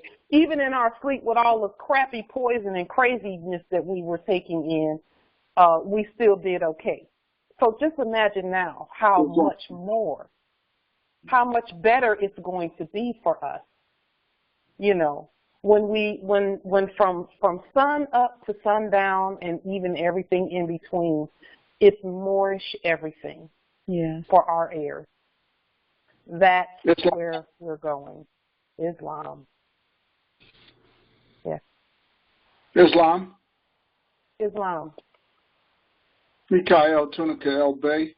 I was in the gym, so I couldn't respond earlier. But I wanted to, because I am also a personal trainer, but I wanted to respond because I'm about to make some veggie spaghetti. But so guys motivated me to go out and get that last week. So I'm using the veggie pasta and the veggie grounds and the organic sauce and some other inspired spices. However, but my statement was that I wanted to, you mentioned about the vacant schools that's coming about across the country and things like that. And so I'm saying, is there a plan maybe to reach out to the current professional erudites and also recruiting the young college erudites, mainly the ones that's coming from HBCUs and things like that, to start, putting them in place to take over and run these institutions? Islam, I yield. This is the beauty of all of that, is that those who are in those fields of science, and in particular Moorish science and the ancient science that is ours, most of them are already teaching it in some way, either by, because remember, everybody's doing a lot of stuff the same way we're doing it here today. And so we can find out who they are just by going right on out there on the public record and seeing who else is out there teaching. And we can vet and do all of that right there with that, along with the vetting processes where we, for example, you may know some Moors who may or may not be declared, but they have expertise in the sciences in certain areas. That's how all of this is going to come together. It's coming together right now. In fact, those who are scientists in one form or another, just like Princess Ali is with food and with eating, if they will do videos and things like that, we can look at that stuff right now, even from where we are, from in the current territories. But to answer your question, we're reaching out right now, even as we speak. This is a reach out already. We're reaching out today, right now, to them and saying, if they are led by their higher power to do some videos and put some things out there just like we're doing, because we're putting all of this is going out on the public record, so that those who are in these fields of science, or in the sciences, not the field of it, but the sciences, in the sciences, can know that we're doing those things, and we can pull from them just like others are pulling from us. And the information sharing can go back and forth until we create the spaces that we're looking for in order for everyone to come together. And that's what we're doing right now, is creating the space so that, for example, the system that transfers ones and zeros back and forth between us, we can pull that system in. We can pull in the other systems that have been set up for our use, actually, once we remove the corporate covering. So yes, we are pulling all of that together right now as we speak. And hopefully they will share their knowledge out on the public record so that we can begin to expand as our ancestors lead us, and as more of the Akashic records that come with our awakening are shown to each of us. So yes, we are reaching out right now saying, if you have information, bring the information. That's what we mean when we say, come to the table and let's break bread. That's breaking bread among the nations. That's what that is. Share the information. We share our information freely. We put it out there freely. And those who have the heart to do that, who really are interested in being free, will do the same. And then as we continue to grow and come together and continue to unify, we're unified, but we're going to continue that. As we continue that, more will come to the table with whatever gifts and talents and abilities the ancestors have blessed them with.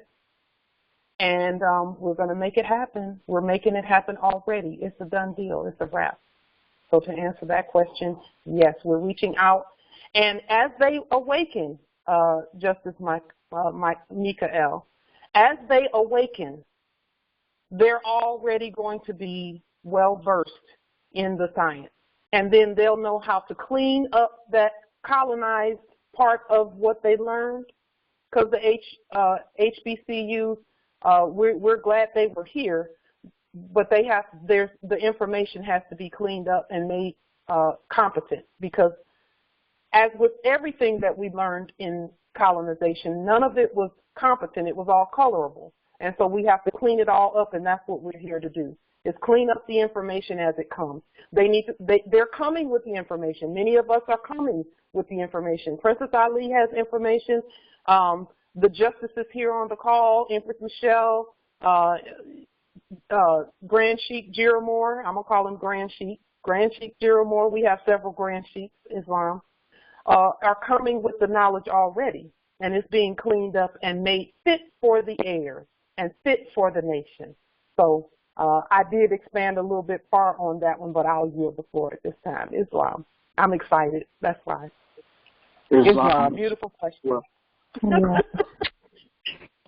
Empress Michelle, this is Empress Carl. I have a question. One other question. Do you think it'll be feasible for us to maybe be responsible for one division, and then let's say if you had 7 hills for one territory for your blueprint, to each one of us to have a focus? We can help with other things wherever needed, like you say, but would it be great to good to have a focus, or maybe, so that way you can focus? If I have 10 hours a day, I can focus 5 towards wherever you and Justice say that my hill would be. You understand? So therefore, I'm not all over the place. I yield.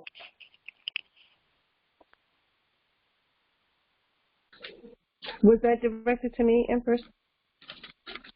Yes, I'm sorry. Yes, it was. No, my vision is that we do what we are led to do, like Empress Light had stated earlier. Excuse the background noise. I apologize. We know what is in our hearts to do and what our capabilities are. And in the Ma'at, I remember asking everyone, what is it that you enjoy doing? What is it that you can do and that you do freely and enjoy doing that you wouldn't have to get paid for and still want to do it and already doing it? That's what you should be doing. That's what you can bring to us, because the energy is going to already be there. You're going to be doing it willingly. No one should feel like anything is a burden. Do you know what I'm saying? So whatever your heart is telling you to do is going to already be there. No one, I'm not going to tell you what that is. Do you know what I'm saying? I want you to bring forward and that's for everyone. That's what the call to action is. Everyone knows what is in them to do. We just need all hands on deck now. Islam? Islam. Yes, I understand that way. Maybe I meant it this way. Let's say if you're going to do health and wellness amongst many other hats that you do wear, and I'm grateful for you all and you. And wouldn't it be so that way we'll know who to contact, or maybe I guess a newsletter with emails and what your interest is.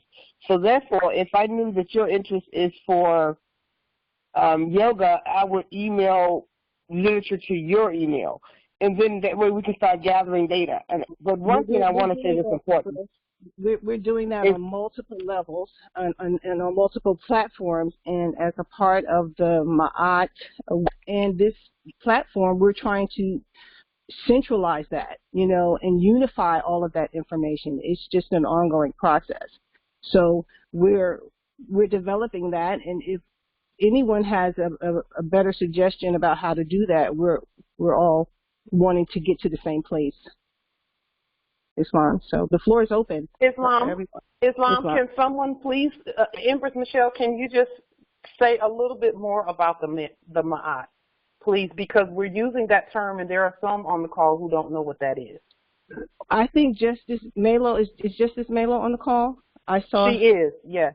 She is. Would you please do the honors, because I think she can do it a lot more eloquently than I can, if you don't mind, Empress. Islam, Empress Michelle, Empress Light. Empress Michelle, I'm going to defer to you. You can do a great job. Islam, I yield. Okay. The Ma'at is an organization that came about because a noble in our community wanted to bring forward his idea about a wellness center that he and his tribe have knowledge in and experience in. And he thought that should be put forward, even though the way it was communicated in my comprehension of that was that he brought that idea to some of the nobles, and they were ready to run with it. But he thought that it should be led by the empresses.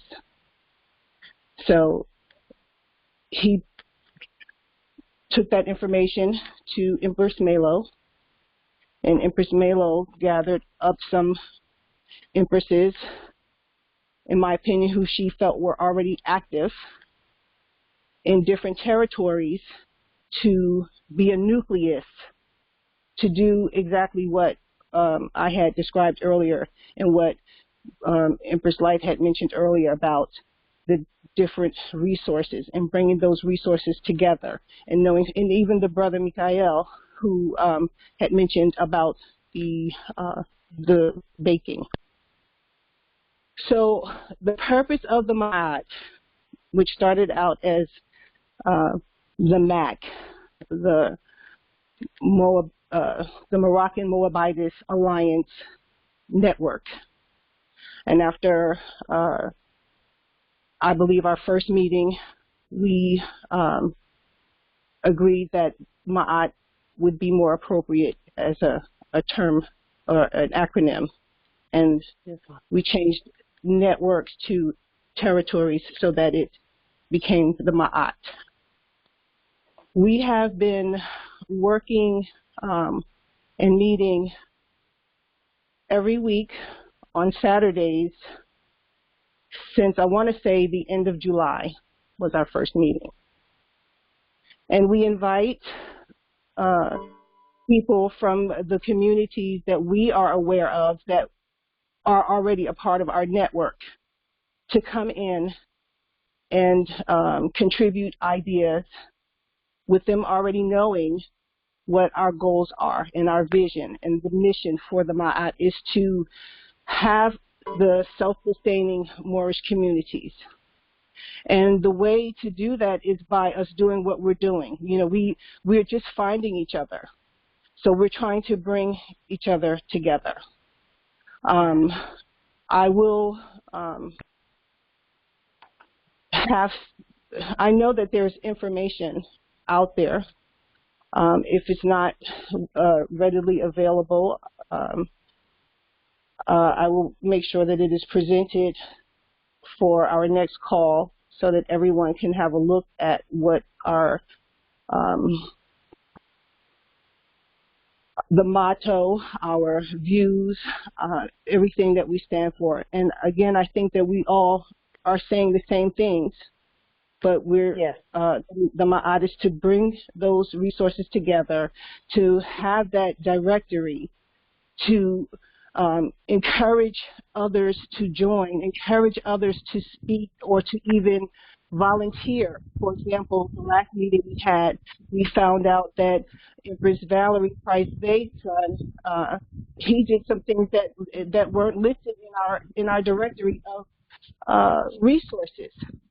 So we have to know what everyone's capabilities are, what it is that you desire to do. Because think about, and I'm going to just off the thought for a moment.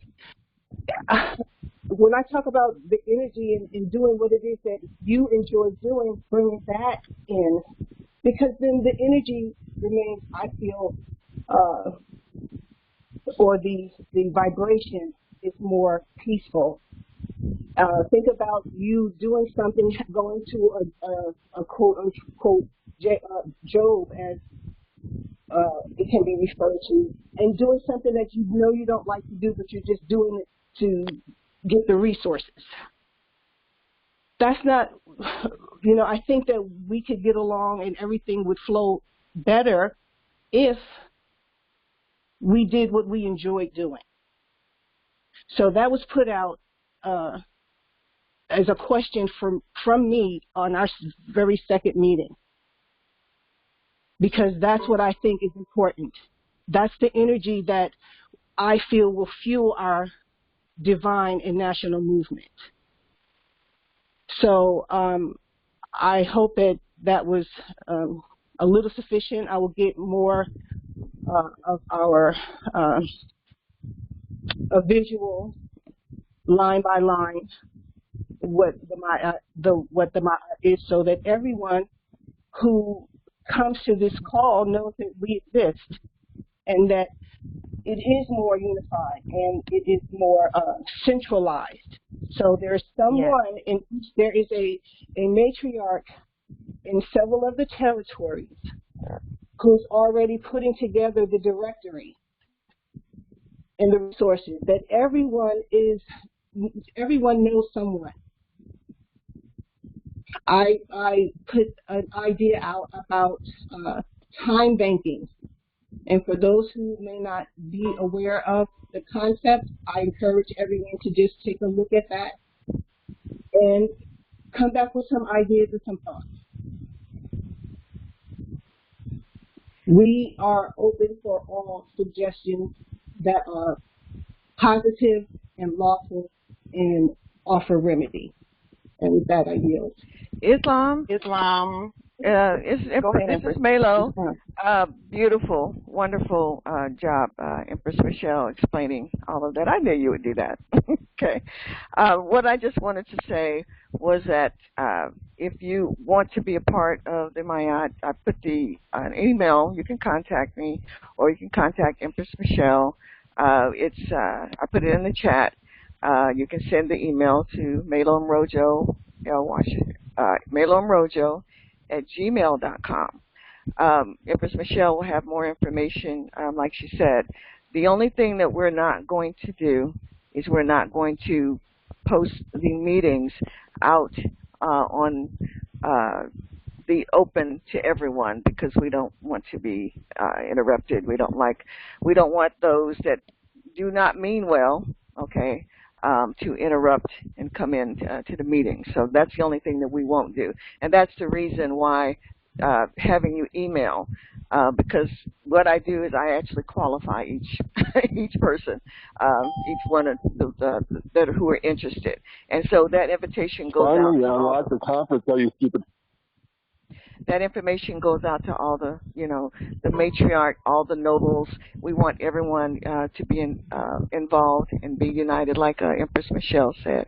And just so that you know that this, yes, it was one of the nobles that came to me, but this is an extension. You have to look at it. This is a continuation, okay, that Empress Light started on her platform, okay. So we also, you need to acknowledge that she's the matriarch, okay, that began all of this, okay. And Islam, with that I yield. Islam. I think I'm sorry. Go ahead, Empress. I may have given you the wrong way, maybe the way that I use the verbiage. I wasn't actually asking for which assignment to be who, I mean, because you all have been doing this for a long time, and you're very professional, you're very knowledgeable, and I appreciate you all. I'm thinking more so in the content of like when you have a blueprint. Let's say we're saying, okay, I like culinary arts, I like gardening, I like education, school. So if I was to, or we, a group of us, not I, but a group of us create the plan for education, let's say education, and we model it in a school. I think that's great, but I think that the Evian, and I may be incorrect on it, but I think we give them too much leeway on what they can do and when they can do and how long they can do in our facilities. Because here in the state of Virginia, they still do a pledge of allegiance to the flag. Behind my desk, naturally I don't and have never had, but it's just our flag, the Moroccan flag. And they see it online where I'm sitting, so they'll just cut off my camera or something to that nature. But I think that we need to maybe have warehouses. Let me just get to where I want to go. I think we need to have warehouses. I think we need to begin to order and supplies and certain things and house them in different facilities, because the Avian, the Caucasian, is a very a very not nice person. No, not nice. They're very cool people. And when it comes to crunch time and they know they gotta go, a percentage of them, the prophet says, keep 8% of them here because they make very good farms. Okay. And he also said we need to have warehouses stored.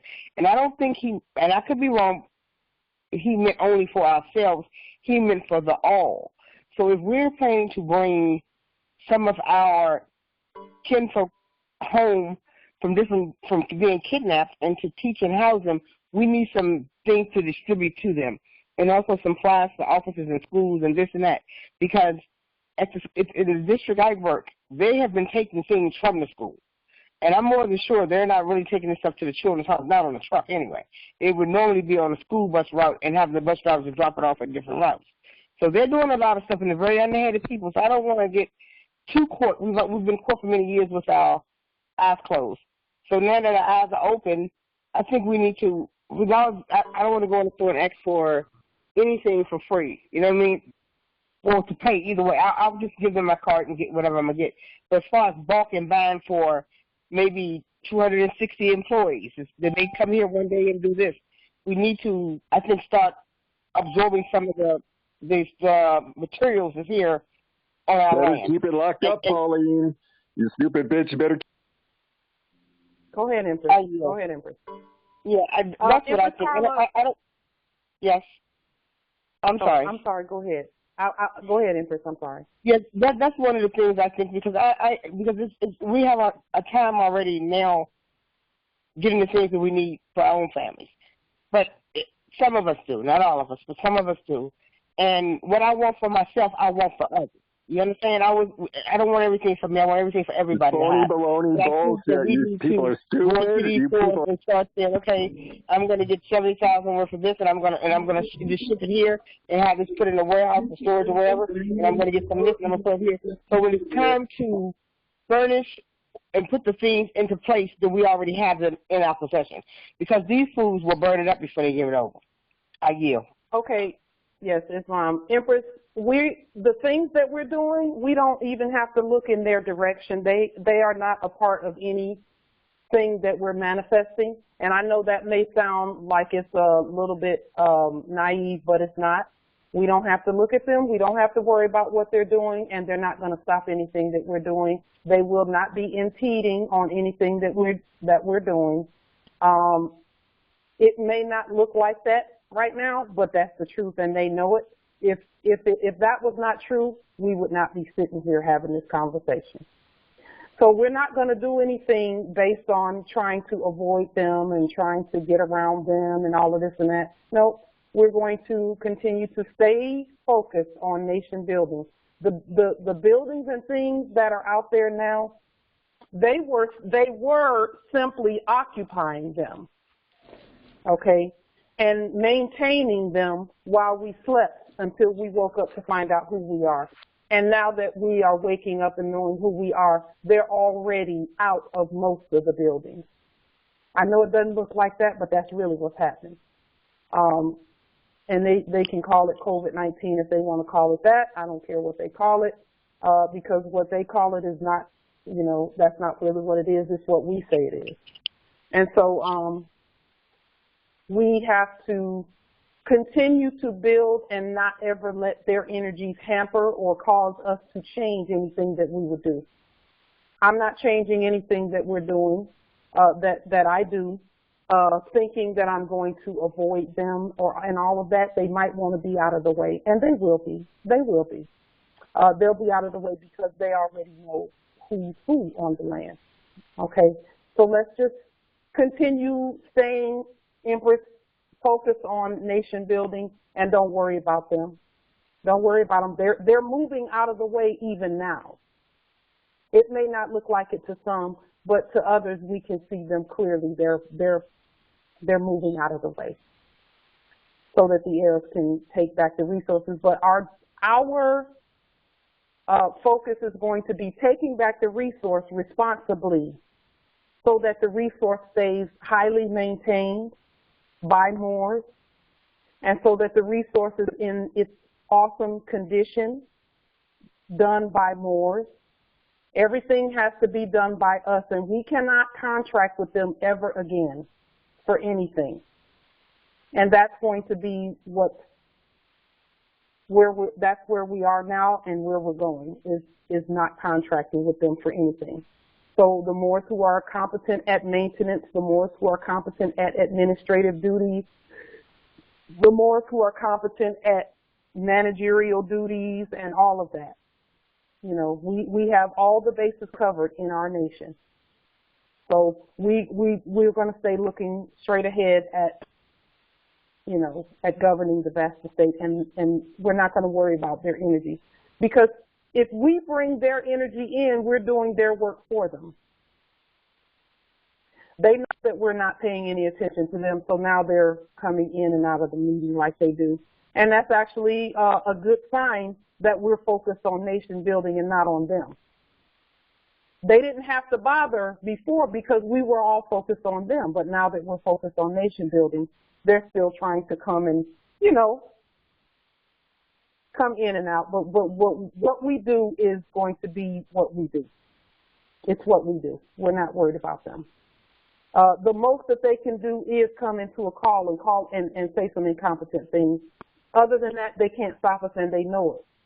That's the last little thing they have to do right there, because we've already proven that we're not afraid of anything on our land. So that's their last little hurrah, and, you know, that's okay. We got this, though, and they know it, and we do too. Okay, so for next time, Empress Michelle, we're going to go ahead. Yes, it's a wrap. It's a wrap. There was someone in the chat who asked, and we'll bring the call to a stopping point and to pick it back up next week. But there was someone in the chat who wanted the slide that Empress Princess Ali did. That slide is, yes, she has placed a link to the slide in the chat so that you can get the slide with the meal planning on it and all of that, okay? And that way all of the resources that we put forward at this point. And then the Mayat, Empress Maylo put her email in the chat as well. So those who want to become active in the Mayat can do that as well. It's a great, great group. It's a great resource. Some great Moorish scientists have come together with the Mayat, in that group, and put the group together, and they're putting resources together so that our whole nation will know where to go when we need things that are not corporate.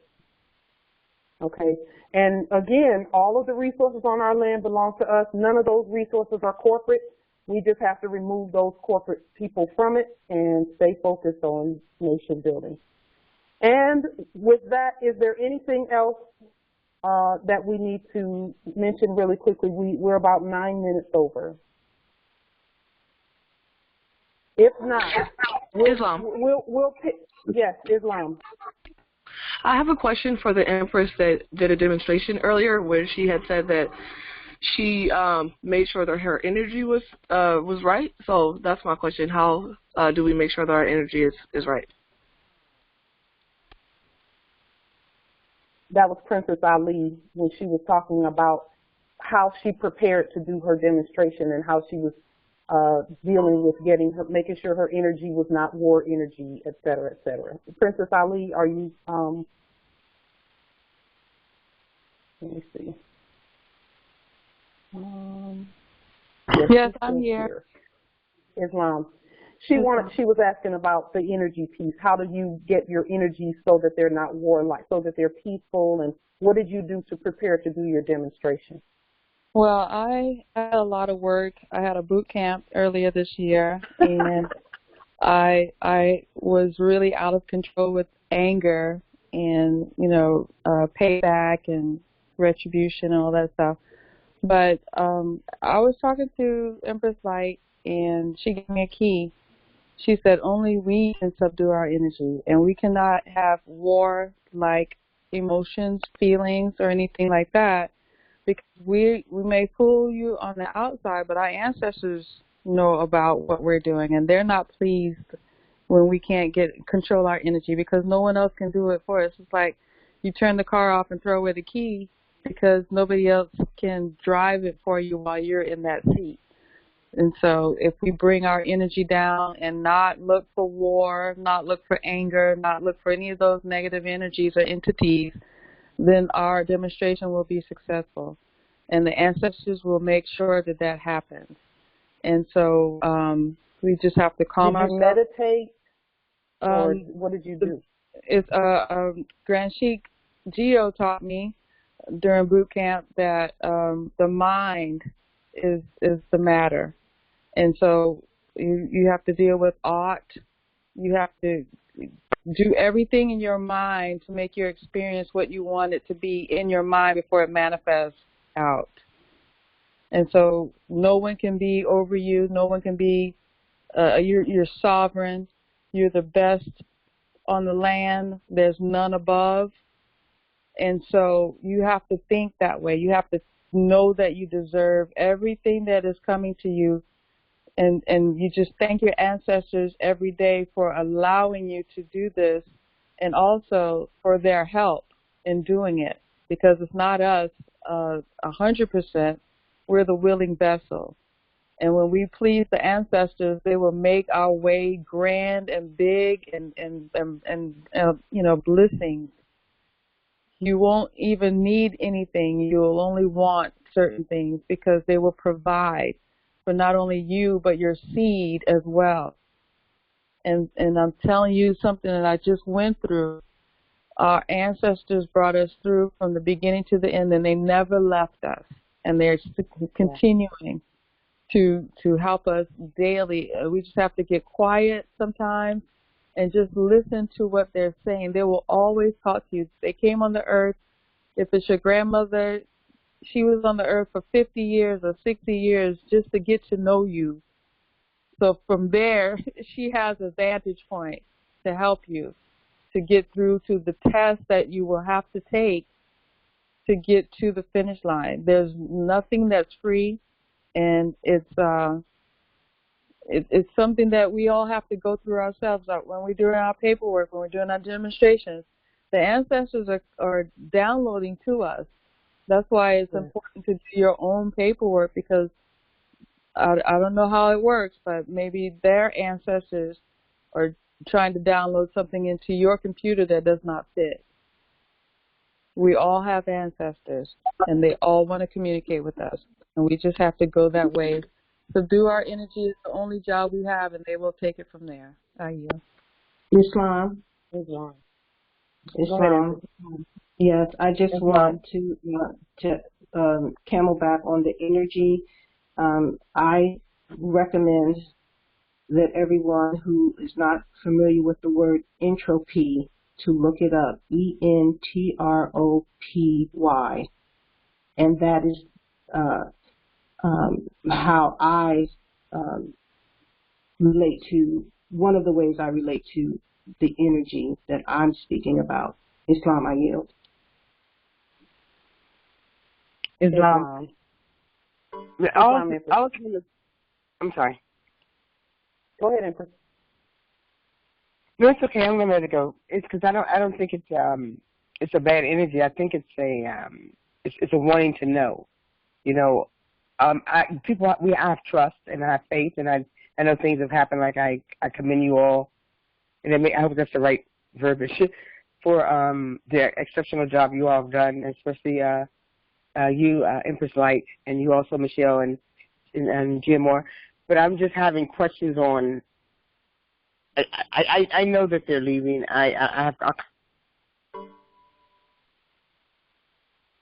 Did we just lose her? I think we lost her. Yes, we did. I heard it. Can Empress Portia? Pauline, you're a fucking fraud. Empress Portia, do you want to? She put something in the chat. Do you want to say something about that, Empress Portia? If not, I understand. Islam, I learned about the entropy looking at Jonathan Bay's video. And speak up, sister. Pauline, just take your ass back to Detroit. Hello? Can you hear me? Go ahead, Empress. Yes, we can hear you. We can hear you. Okay. I just know that entropy is pretty much disorder.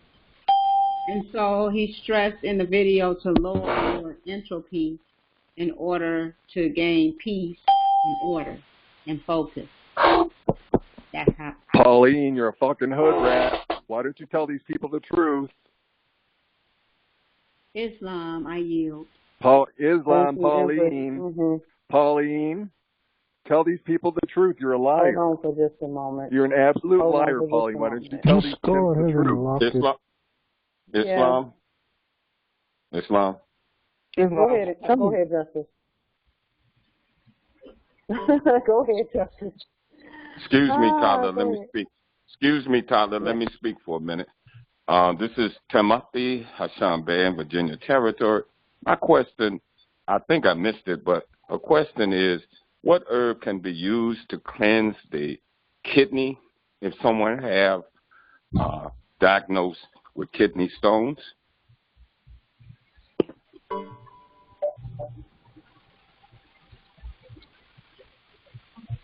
Islam? Islam, can you hear me? Yes, we can hear you. Yeah.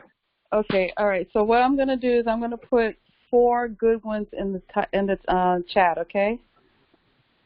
Good, sister. Go ahead. And you mix them, or you do it individually?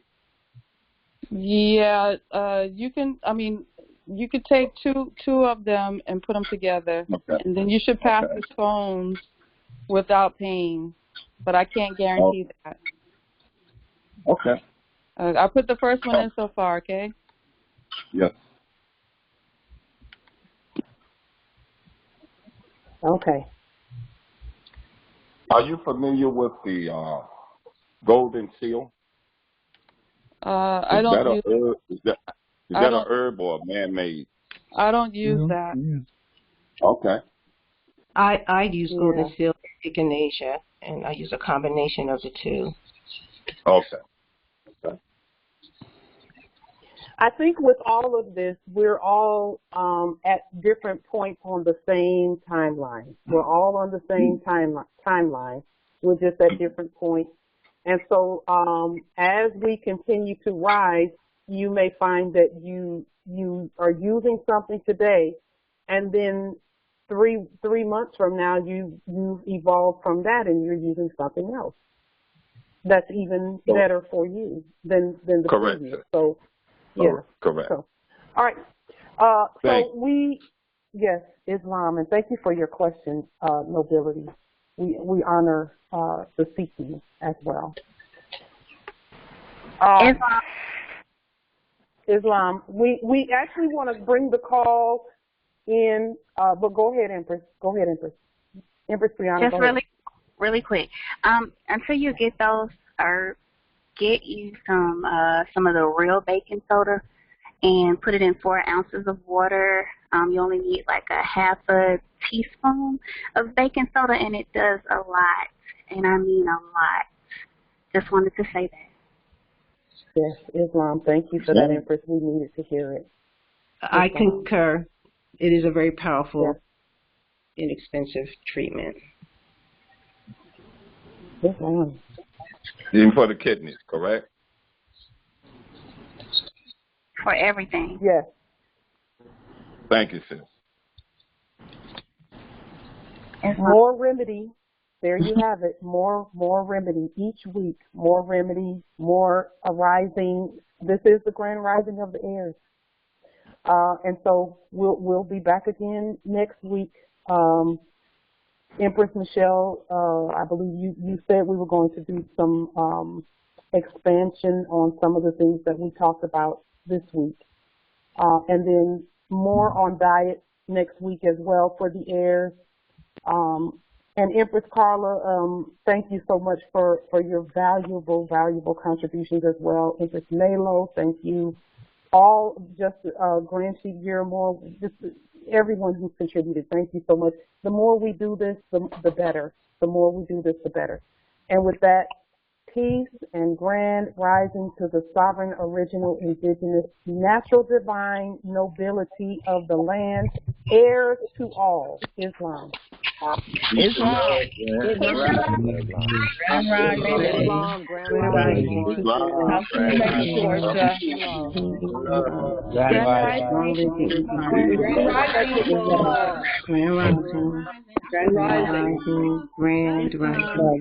Grand rising. Peace and love. Islam. Grand rising. Islam.